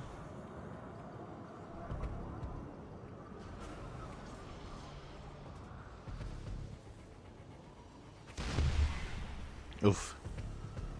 As the tank is revealed, Stalkers, they do make their way into the main. Prism is taking some hits. Oh my god, Prism is going to get hunted down. Ay, ay, ay. The Stalkers will go down as well. And that may just be it. I appreciate the tenacity from NightPhoenix to be as aggressive as he was. And hey, he almost broke uThermal. Almost. But at this point, his NightPhoenix is just too far behind. He's trying to expand, trying to get another base up and running. Disruptor is on the way. But we have 3 tanks, Vikings, Raven to deal with DTs just in case that were to come out next. Disruptor drop, it's a Hail Mary play. And the problem is that because uThermal has double the worker count, NightPhoenix, he needs to get so much done with these disruptors. Like 1 Nova in the mineral line is not good enough. We need like 3, 4 Novas. It's gonna be an uphill battle for NightPhoenix. Disruptor has been scouted. Really good scout here by this SCV.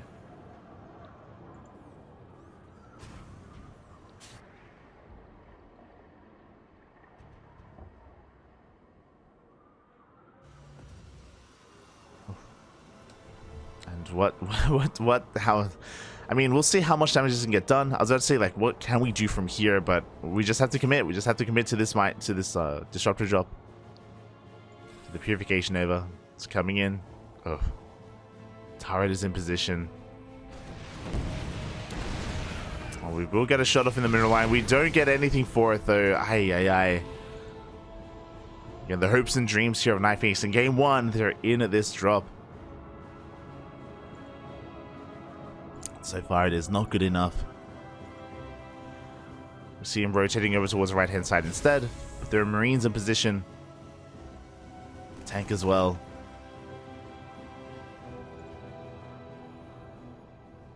And I guess we're going to try to play out a longer game. We're going to be playing this out. Okay. Is there a... Is there a world where, okay, uThermal, he moves out through the center, and then we have some flanking disruptors, and we get big connections on the bio. Okay, if that happens, then maybe if that happens, there's a world where we can come back. You have a line of disruptors here to try to deal with this, but alas, there are too many tanks, too many mines. The main army heads into the natural base as well. GG gets called, and uThermal takes game number 1. Fights back, puts another point on the board. Oh, GG. GG, well played. I'm not too sure if the stream is going to be stable here. I'm just restarting OBS, trying to see if anything can go well. Again, we've had a rough night tonight. Had a rough night. Smooch, puppy smooch. Just waiting to see if we do connect. That's the downside of trying to stream with a delay, is that I don't know if restarting OBS has worked. I'm not aware. But now we're getting ready for our next game, and it is going to be NightPhoenix's map of choice. It is going to be Ancient Cistern. Oh, let's go. Alright, looks like we are back. Looks like connection is green. As we get ready for our next game, and again, we didn't lose connection to the internet or to StarCraft. We're fine. It's just OBS dying. It's beautiful. A shout out to someone in the chat. Shout out to Mr. StarCraft 2 Expert. Thank you so much for subscribing with Twitch Prime. Thank you. Thank you. I apologize for the technical issues that we've had tonight. It's now the 3rd time that something has happened where the stream is like struggling. Do apologize, but we're doing our best. We're doing our best here to stream and to bring you as much StarCraft as we can. I mean, again, for the last game, the writing was on the wall. You know, NightPhoenix was just a little bit too far behind, and things escalated in favor of uThermal. But now we're getting ready for our next game. It is going to be on Ancient Cistern for game number 2. And if uThermal takes this, we go to the ace match. We go all the way to game 7. Let's go.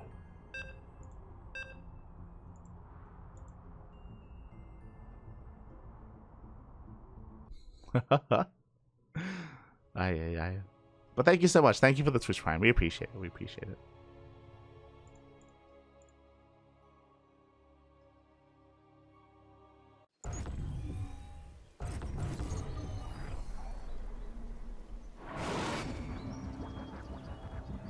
Oh. So just making sure that that everything's okay. And that we are connected to TL. But for now, we're getting into our next game and spawning in the bottom left-hand corner of Ancient Cistern. We have to reverse the names. God damn it. We have the Ukrainian Protoss player representing Team STARCOM. It is NightPhoenix.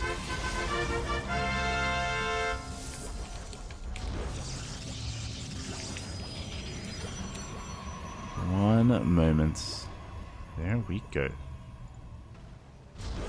Man, beautiful. And spawning in the top right-hand corner, we have as opponent, we have the red Terran player from the land of the Netherlands representing Team Rotti. It is uThermal.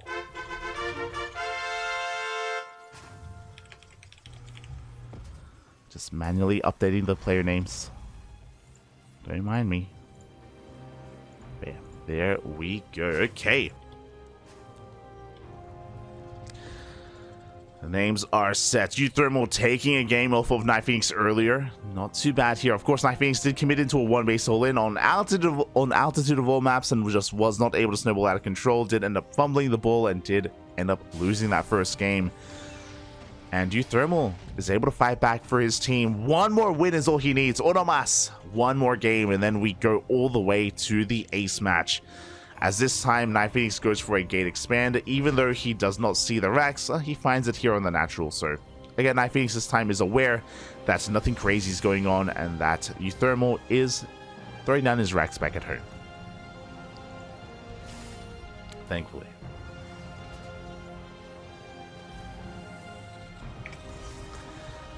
And we are getting into our game. uThermal going for a double gas opener, which means a little bit more aggressive. He's going to go for that factory, going to go for a faster starport, and be a little bit more in the face of his opponents. Quickly checking the units here as well. We do have that first Reaper just hunting down that probe, trying to keep NightPhoenix in the dark. Ooh, and is forced to throw down that CC off center. Very nice. As NightPhoenix also confirms that it's not going to be a one-base all-in from the Terran player either. Back at home, interesting, we do not have a Twilight Council. It is going to be a Stargate opener from NightPhoenix. I mean, it makes sense. It's a part of NightPhoenix's name, but we should be Phoenixes out of our Protoss. Would be on brand. Until then, though, we do have the initial Reaper going to be moving out across the map, trying to get a read on what's going on. It is going to go straight into the main base, and we'll get eyes on the tech of NightPhoenix. Alas, NightPhoenix not quite in position, and the Reaper will escape as well. So really good movement, really good scouting out of uThermal. Behind this, we have continued marine production. We have the Cyclone on the way as well.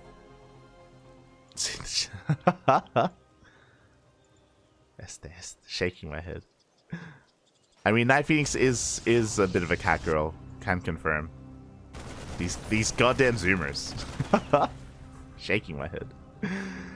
But yeah, uThermal's going for a really interesting push. We have our Cyclone, a handful of Marines, and a Reaper as well. The shield battery is not done. What do we have at home to defend? A handful of Adepts and a Phoenix. Now we can, of course, CC that Cyclone. We can lift it up.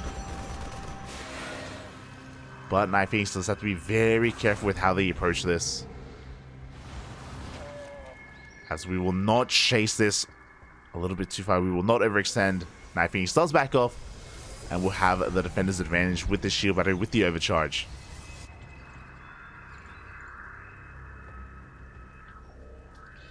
Meanwhile, the army has been spotted. Oh, big lock on that Phoenix.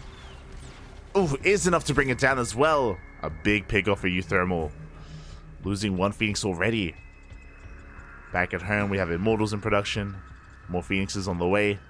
uThermal does have momentum.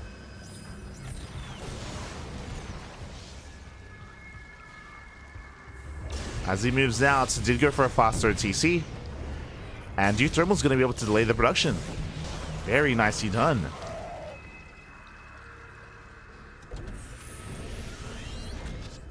Take down one of those Raxes. Phoenixes are turning back around. Overcharge was forced. A little bit premature. Up.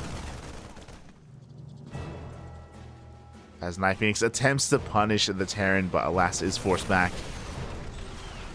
Big lock-ons once again on the Stalkers. Another Stalker will fall. We commit to the shade!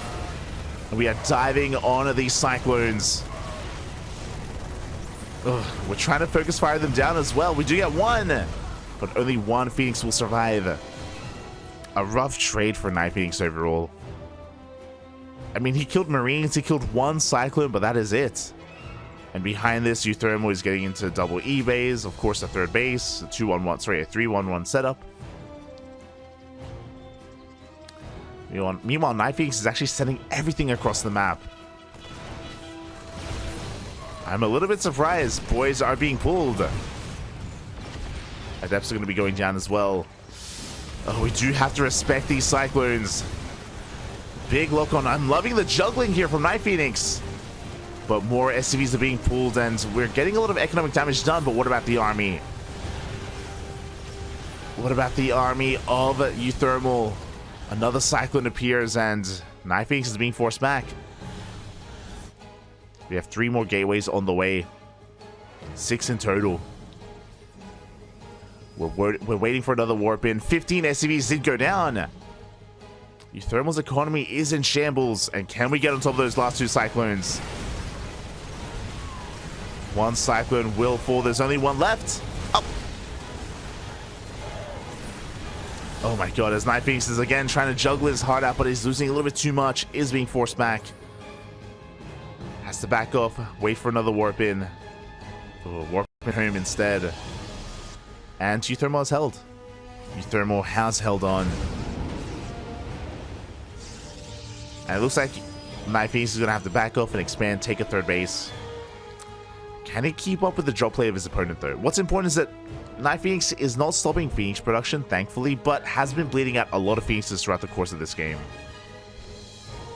On top of that, uThermal can make 3 SCVs at a time, 3 mules at a time. He should be safe. Should be able to recover from his losses. And here we go. We have a drop heading towards the main base. Phoenixes are in position. The drop will back off.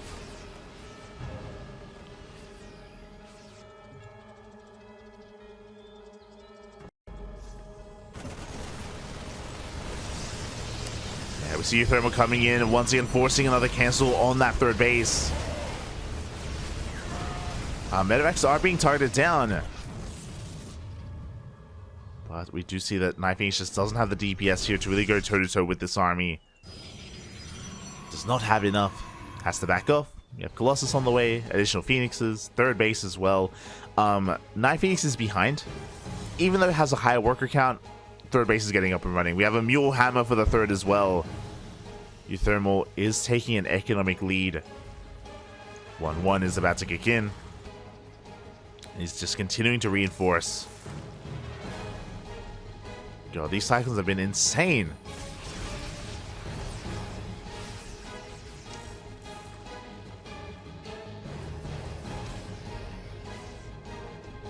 The Cyclones, the positioning here from uThermal has been crazy. And STARCOM, they're so close. They only need one more win. NightPhoenix is stabilizing, getting Colossi, falling behind economically, but we knew that would happen.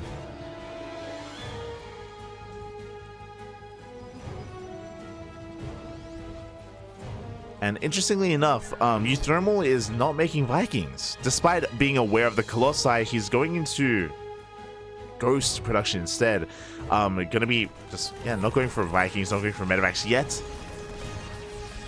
Big lock on the Prism. The Prism goes down. NightPhoenix, a couple too many mistakes. And there it is. There are the Vikings in production.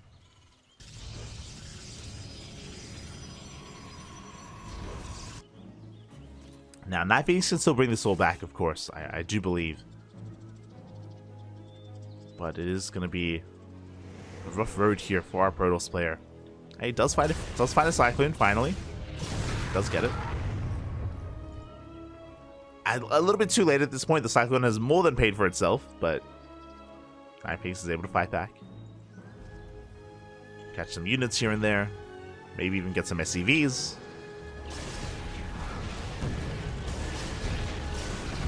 Yeah, not too bad. 5 workers go down. Honestly, necessary damage here for NightPhoenix. Oh, go. But he's put out. uThermal, he's collapsing on this army. Big EMPs. So far, all the Phoenixes do survive, but we can see the NightPhoenix is being forced into a corner. 1 Phoenix goes down. And before he loses his Phoenixes, he wants to trade as best he can and gets everything he can out of them. 7 more SCVs go down, and we recall the hell out of there.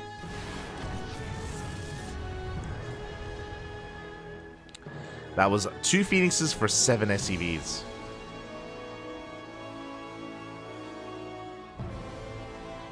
Here we go. uThermal refining his army. He's working on a 4th base, building up his Vikings. He has a solid ghost count. Meanwhile, his opponent is now happily on 3 Colossi, and now we're getting into Disruptors. We have a 2nd River on the way, 4th base as well. With the arrival of these Disruptors, suddenly things are really close. Things are really close between these two. One good Purification Nova can sway a fight in favor of the Protoss. Good EMPs on the Zealots. Mine Shot not quite going to be connecting, but we have... Sorry, Disruptor Shot not quite going to be connecting. We have 1 more Purification Nova available.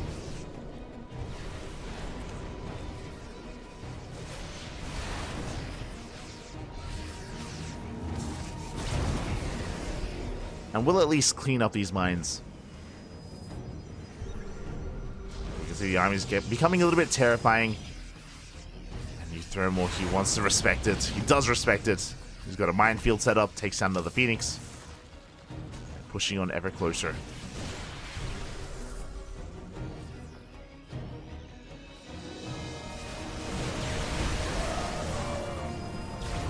Here we go once again. Big EMPs on the army of NightPhoenix. The target firing. Oh no! Oh, big Nova does shave off 1 ghost and a handful of those Marauders. The minefield is insane. But it looks like NightPhoenix is going to be able to bypass it. Here we go. A big EMP on those Zealots. NightPhoenix, though, forcing his opponent back.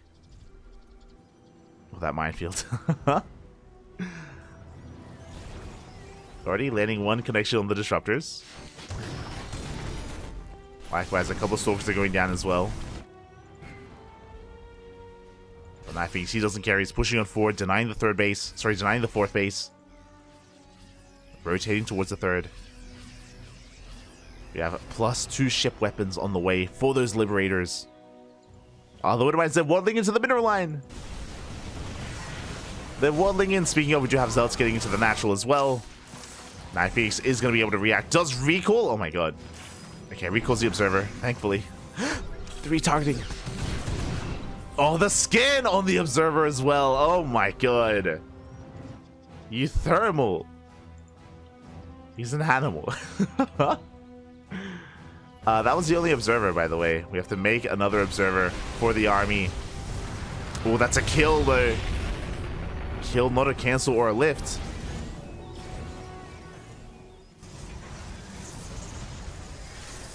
As we warp in a wave of Zealots, these Liberators are getting a little bit out of hand. They are becoming too much. And NightPhoenix has to go all the way back home. Did at least kill a base. We'll say that.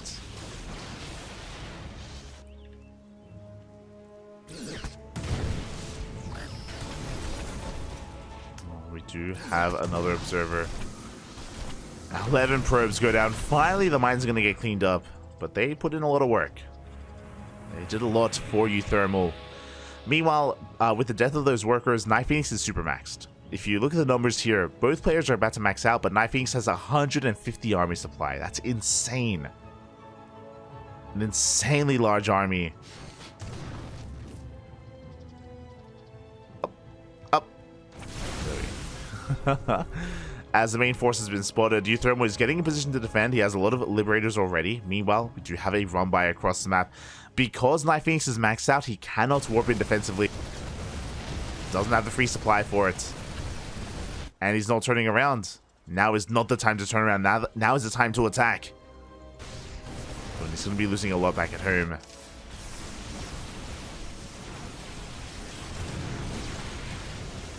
Here we go. Big EMPs on those zealots. Back at home, zealots do get warped in. With the death of those probes, NightPhoenix barely has any workers left. We are all in. Decent purification nodes, but the concave is looking good. Oh my god. Yeah, the concave is looking good, and uThermal is just pushing on through this army, just annihilating everything in his sight. And we are looking for the ace match. NightPhoenix loses his army, doesn't have an economy behind this, doesn't have a prison to reinforce. The EMPs were too good, the concave was too good. And NightPhoenix is in a lot of trouble. This is it, the last army of NightPhoenix. He's down to 27 probes. He's got a couple of zealots, a couple of stalkers, and a couple of archons. But alas, it is not going to be enough. He's going to do what he can. He can maybe delay this base, but he can't really fight this head-to-head. Not anymore. There's just too much Terran and not enough Protoss. As uThermal's just going to sim his way forward. Push his way across the map. NightPhoenix just needed one more win here for his team, but alas, could barely not do it. And with the help of uThermal, we go to the ace match. Big EMPs on the Archons. Everything goes down. GG gets called, and we are going to Game 7. GG.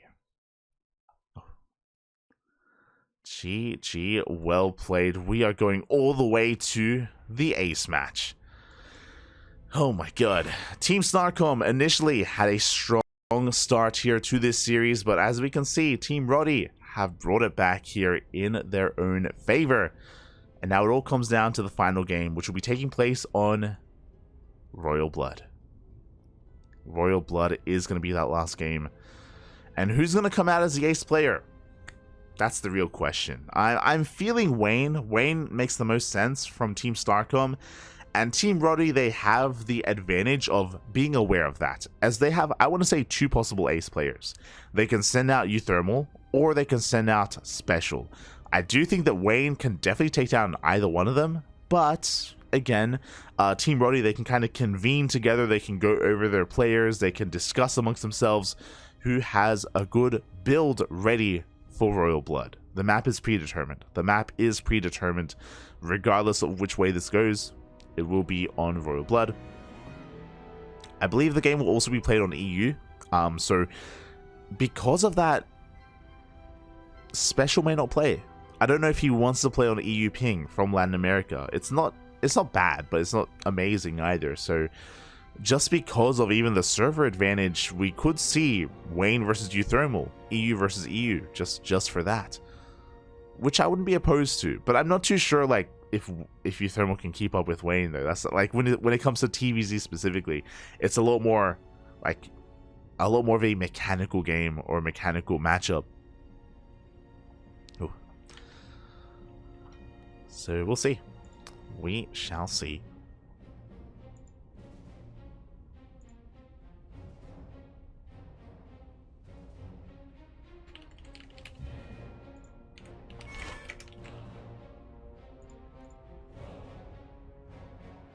It looks like the teams are just deciding amongst themselves. They are still just trying to figure out who they want to send out. So we're going to be going on a short break, a very short break. When we return, we will have the last game of this series.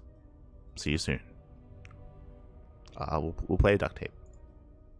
And welcome back, everyone. Welcome back. I apologize for disturbing and interrupting that lovely duct tape, but we are ready for the ace match. We have our confirmed players I just mentioned in the chat. It is going to be a best of one between Special and Wayne, with code A on the line. One way or another, the series will end, and one of these teams will advance on. The other team will be knocked out of the qualifiers, and they will not be a part of this season. This season's WTL, this season's World Team League. It all comes down to this. Both players, they actually did conduct some janken. They did play rock, paper, scissors to determine which player gets server preference. And we have our answer. We're here in the land of North America. And here we go. We are diving on in and spawning in the top right-hand corner of Royal Blood. We have the Mexican Terran player representing Team Rotti. It is Special. And spawning in the bottom left-hand corner, we have as opponent, we have the blue Zerg player representing Team STARCOM. It is Wayne. Now, I believe Wayne picked paper, and Rotti played instead of Special. He played for the server, and Rotti went for scissors, as you can imagine. So scissors does beat paper, and as a result, Special is able to play out here on the US server. So he does have server advantage. He will have slightly better ping, but is that going to be enough to overcome the power that is, the might that is Wayne? For now, going to be a hatch gas pool opener, very standard opener here from our Zerg player. Likewise, Special, as we've seen every game so far from Special against Zerg, we have the racks on the low ground. It is not a 2 racks opener, it is the special opener of racks into factory. Oh. So again, very special, very Juanito, if you will. And we'll see if Wayne is able to come up with a better reaction to this, a better response. If you remember the way that he lost his series, he went for a very early roach rush against this, and he got picked apart by the initial Cyclone of Special. The Cyclone followed by Medevac, and Wayne was playing from behind from almost the beginning once that did occur. Meanwhile, Special, ooh, interesting. He delays his natural base. He's going for a faster factory. Factory before CC. So a very aggressive opener from Special. This could be the beginnings of a 1 base all-in. Special, he would be willing to do that. A 1 base all-in and a best of 1 in an ace match. Oh boy, we'll see. We shall see. It's okay. It looks like he's going to expand. He's going to take a CC behind this, thankfully. Is going to be expanding. There it is, CC's on location. And meanwhile, the Reaper dips into the main base. Lings are here, but the drones are under threat, and oh, one of them is going to be pulled back in time. Reaper going to be dancing with these Lings until the Queen arrives. Third base is going to be thrown down momentarily here for Wayne as well. There we go. Is going to be thrown down. And Wayne doesn't lose a single Ling. So far, really good control out of Wayne. Doesn't lose any Lings, doesn't lose any drones, doesn't lose anything at all. And gets his third up and running. Meanwhile, across the map, Special going into faster Hellions is going for a starport behind this as well. So a delayed third CC from our Terran player. Again, a very aggressive build. Oh! As he should be able to get 1 drone. Does get a Ling, actually. Drones are being pulled as well to try to catch them. This is not worth it for Wayne at all. Oh my god. Wayne losing a lot of mining time. The Hellion gets into the natural base. Drones are going to go down. 3 workers in total. Not too bad. 3 drones for 2 Reapers and a Hellion. I mean, I'm sure Special would have liked to have preserved his units, but regardless, a good trade nonetheless. Meanwhile, Wayne was forced to make a lot of Lings. A lot of Lings were made. These could have been drones. Lings, they don't really have too much value right now. They can't do anything. The wall is the wall. We have Marines. We have a Cyclone on the way. We have some good SimCity. These Lings are just going to be maintaining map control while Wayne goes back into droning. Again, Wayne, his economy is not looking amazing right now. It's not looking too good. Wayne has got some catching up to do. Meanwhile, behind this Special, he is going for a very fast medevac. He's going to be going for a drop across the map. Is going for a third CC behind this. So a delayed third in favor of a Cyclone drop. Okay. Cyclone drop is arriving. Lings do race back home, so we're going to have Lings and Queens to defend. We should be okay. Should be okay as long as there aren't any Hellions. And yeah, there aren't any Hellions with this push. So Wayne should be able to maintain control of his bases and keep his workers alive. Oh, but what about the Queen? Okay. Queen is going to be surviving as well. That's a lot of damage on that medevac. As we do jump into the main. Good lock on that Overlord as well. Up, up. Oof. Overlord. Oh my god. Overlord survives. The Cyclone goes down. The medevac goes down. Wayne shuts this down completely and is going straight into a spire. Sorry. I'm ahead of myself. Going straight into a lair. Now, this is a standard lair timing. I'm getting ahead of myself. I was like, spire. I mean, we do have 2 gases. We have a 3rd gas as well. This is a lot of gas to be working with. This is either going to be a spire or a Hydra Den, or maybe an infestation pit, but should be a spire. We'll see though. We'll let it play out. We'll let him play, Papi. We'll let him play. Again, my brain just got ahead of myself. You know, got ahead of my mouth. It happens. It happens. As the Hellions are going to be just dancing with these Queens, poking, prodding, keeping Wayne back. And there it is. Spire is thrown down as we do get the 4th gas taken. So our initial analysis was on point at least, but the Hellions do get in. Uh-oh. Drones are going down. A lot of workers are going to get roasted. 6 drones in total. Good run by here by Special. At the same time, Ravens are coming in full auto turret harass in towards the natural and the main base. So many workers are falling. Now, the downside here for Special is that he hasn't seen the Spire yet. He hasn't quite gotten too much scouting information. Is getting into a 3-1-1 setup, so he's going to have a lot of Marine. Stim is on the way. Did I say 3-1-1? I should have said a 5-rack setup off of 3 bases. As to be expected. Nothing too crazy so far. Raven. Ooh, Raven does overextend, does go down. Special, despite having pick advantage, we've seen a couple of oversteps by him. Maybe some overconfidence, but definitely some overextensions from Special so far. When it came to his drop, when it came to his Raven.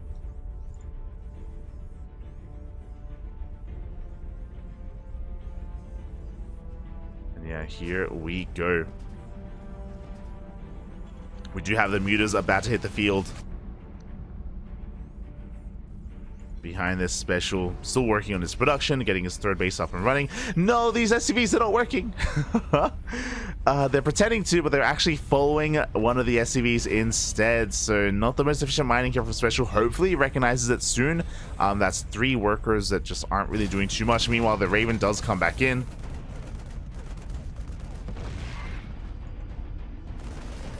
And is gonna deny some mining time. As the mutas have been revealed, and the mutas, they haven't been able to do too much yet. Wayne is falling behind economically. Over the course of this game, 11 drones have gone down. It was the Hellion harass alongside the Raven harass, and Wayne is struggling. But he does have the mutas at least, but he's not quite finding any damage. The Marines are keeping up. Turrets are on the way. Wayne has some droning to do. Oh, a muta does get caught out.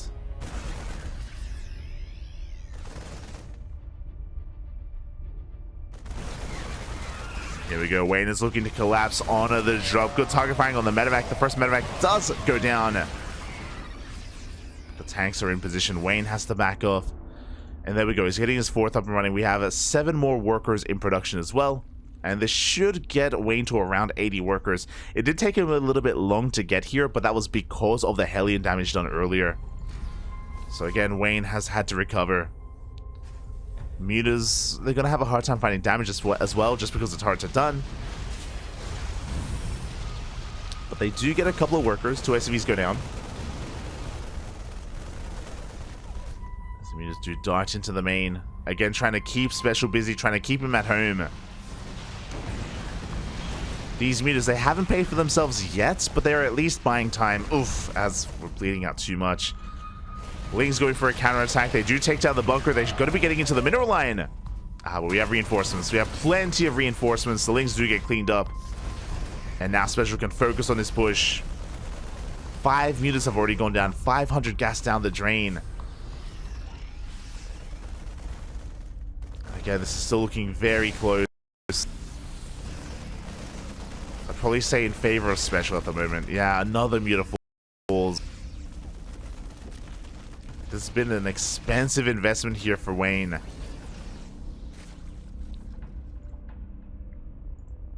And he wants to try to catch some reinforcements, but oh no, he's being caught out instead! Ay, ay, ay. This is snowballing a bit out of control. 2 queens go down. Tanks are in a good position as well. Wayne, he cannot engage, not into this. And he may just have to give up this base. At the same time, oh, mutas are going down as well over on the left-hand side. It's becoming too much. Special Key snowballing out of control. Mutas are falling, Bailings as well. This hatchery on the brink of falling. As Wayne collapses on this army, it's all or nothing for Wayne. He gets on top of the tanks.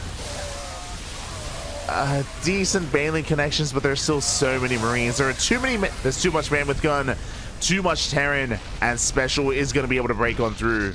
He shuts down the army, he will kill this base, and he may even get some workers.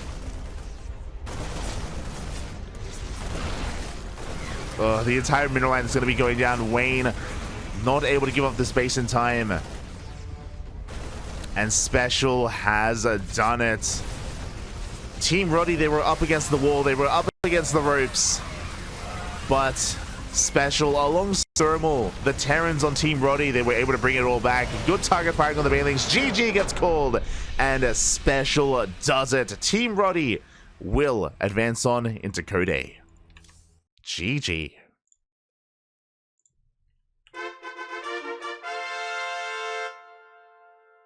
GG, well played. Really solid game there at a Special. Wayne had a really rough start to that. Was taking a lot of economic damage, quite a lot of it. It doesn't look like a lot, but 3, 4, 5 worker kills, especially when it comes to initially Hellions and then auto turrets. He was kind of put on the back foot. It wasn't just that, of course. It was also the mutas.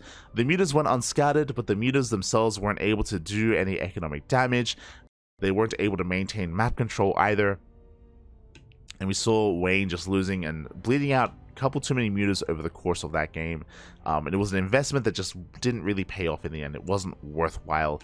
Special, he did a great job at just keeping up, forcing the mutas to reveal themselves early on, and defending beautifully against them. GG, well played. Very intense game out of Special. Very high-paced game, I should say, as well. Was becoming a little bit too much, and congratulations to Special, uThermal, Fjant, Cuckoo, and the rest of Team Rotti, for making it into Code. My condolences to Team StarCom. I favored Team StarCom coming into this. I favored Wayne as the ace player. But alas, he wasn't able to bring it all back in the end. My condolences. I mean, you know, we got a lot of love for the StarCom players on this channel just because they're regulars in our tournaments. You know, we see a lot of them, a lot of Wayne, a lot of Kaz, a lot of NightPhoenix as well. So it is a shame to see them fall here, and they will not be a part of WTL, unfortunately. But regardless, I hope they enjoyed their time here. They put up a really good fight, and Team Rotti, they're not an easy team to go up against. So yeah, shout out to Team StarCom, and I wish you guys the best. I wish you guys the best in future Team League matches, and of course in future individual matches as well. Wish you the best. GG. GG, well played.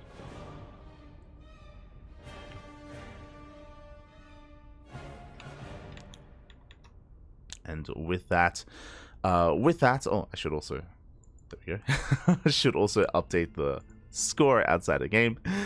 With that, we are done for the night. Again, I apologize for some of the technical issues that we had. The stream went down twice. It wasn't even the internet. It was just OBS dying, or my connection to Twitch was disrupted twice. So I do apologize for that. I also lagged out a game 2 between Kaz and Fjant on altitude, so I apologize for that as well. Things a little bit out of my control. Thankfully, this doesn't happen too often, but tonight, yeah, it was just unfortunate. Regardless, GG, well played. Hope you all enjoyed yourselves. That is the end of our WTL Code A coverage. And you know what? Can we catch up? Can we go over some of these matches here? Hold on, un momento. Man. There we go. There we go. So, one moment here as we just fix this up. Alright. Qualified teams from the top. We have The Freaks, Mystery Gaming, Little Fairy, Team Rotti, Matcherino Esports, and Twisted Minds.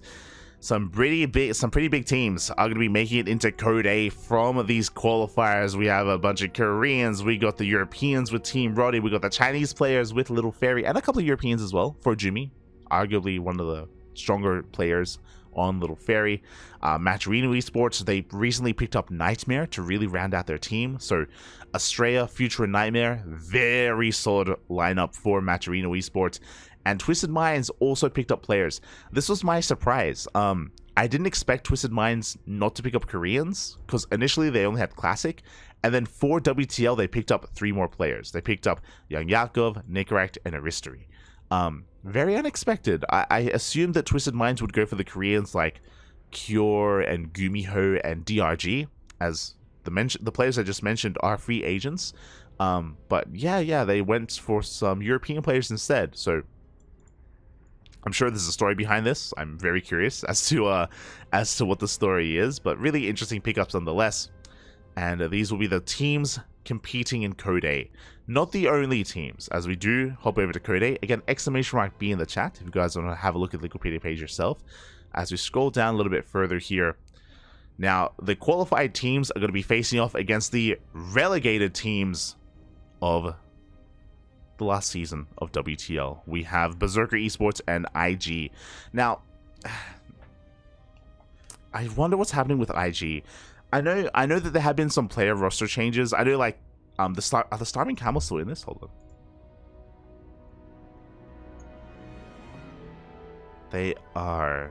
Okay. I'm really curious because, yeah, the Starving Camels, they did lose Firefly, and Silky was a little bit on edge as well. Last season, there were a couple of teams that forfeited and a couple of teams that pulled out of Code S at the last moment. I am concerned for the Starving Camels. I don't know if they're still going to be a team. I don't know if they're still going to be together. If they aren't, then that will mean that another slot opens up in Code A. That does confirm that. So, how many players make it through? How many teams? 3 teams. Okay, top 3 teams qualify for Code S. We have confirmation. So 3 teams have to make it through. So it's going to be all the teams from from the qualifiers, as well as Berserker and Invictus Gaming. So yeah, only top 3. Oh boy, it's going to get brutal. It's going to get brutal. So best of luck. Best of luck to all those teams. I believe we are a week away. Let me just double check the calendar.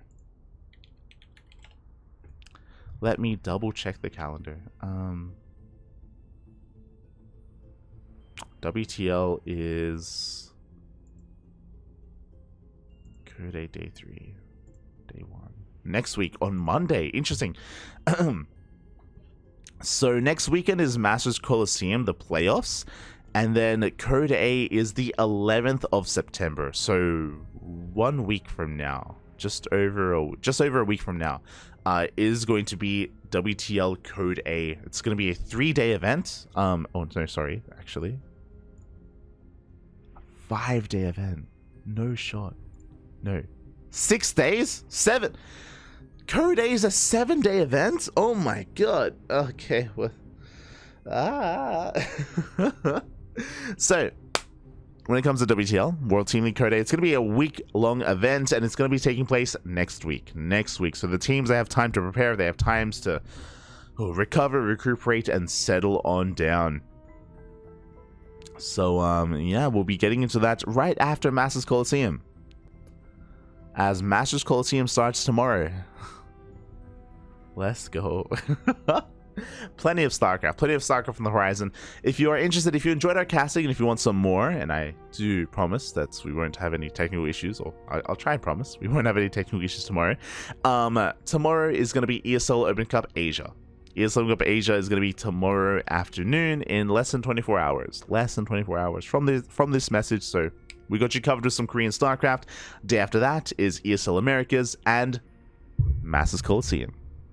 The playoffs of Masters Coliseum is beginning this week. Another week-long event. Right at once Masters Coliseum finishes, then bam, WTL starts. So non-stop StarCraft is ahead of us as always, every single day, sometimes multiple times a day, like today. Today we casted the Sparkling Tuna Cup, and then we casted the WTL qualifiers, of course. With that, thank you so much for watching. Thanks so much for tuning in. We appreciate it. A shout out to SC2 Expert for subscribing in the chat. Much love. Enjoy the rest of your day. Thank you. And with that, we're going to be wrapping up here. If you enjoyed our casting, you can follow us on Twitter, Facebook, Instagram, YouTube, and Discord. We are all things CranKy Ducklings, !socials. !socials in the chat if you are interested. Otherwise, yeah, you can follow me at light_VIP. I stream over my personal channel whenever I can. I may stream tomorrow before ESL Asia, so probably going to be streaming then. Otherwise, thank you so much for watching. Thank you so much for your support. We're going to be raiding another streamer. I'm not too sure who, but another StarCraft streamer. We're going to be giving our support over to them. So yeah, give them a chance. Otherwise, thank you so much for watching. Thank you so much for your support. We'll see you guys tomorrow for ESL Open Cup Asia. See you then. Bye.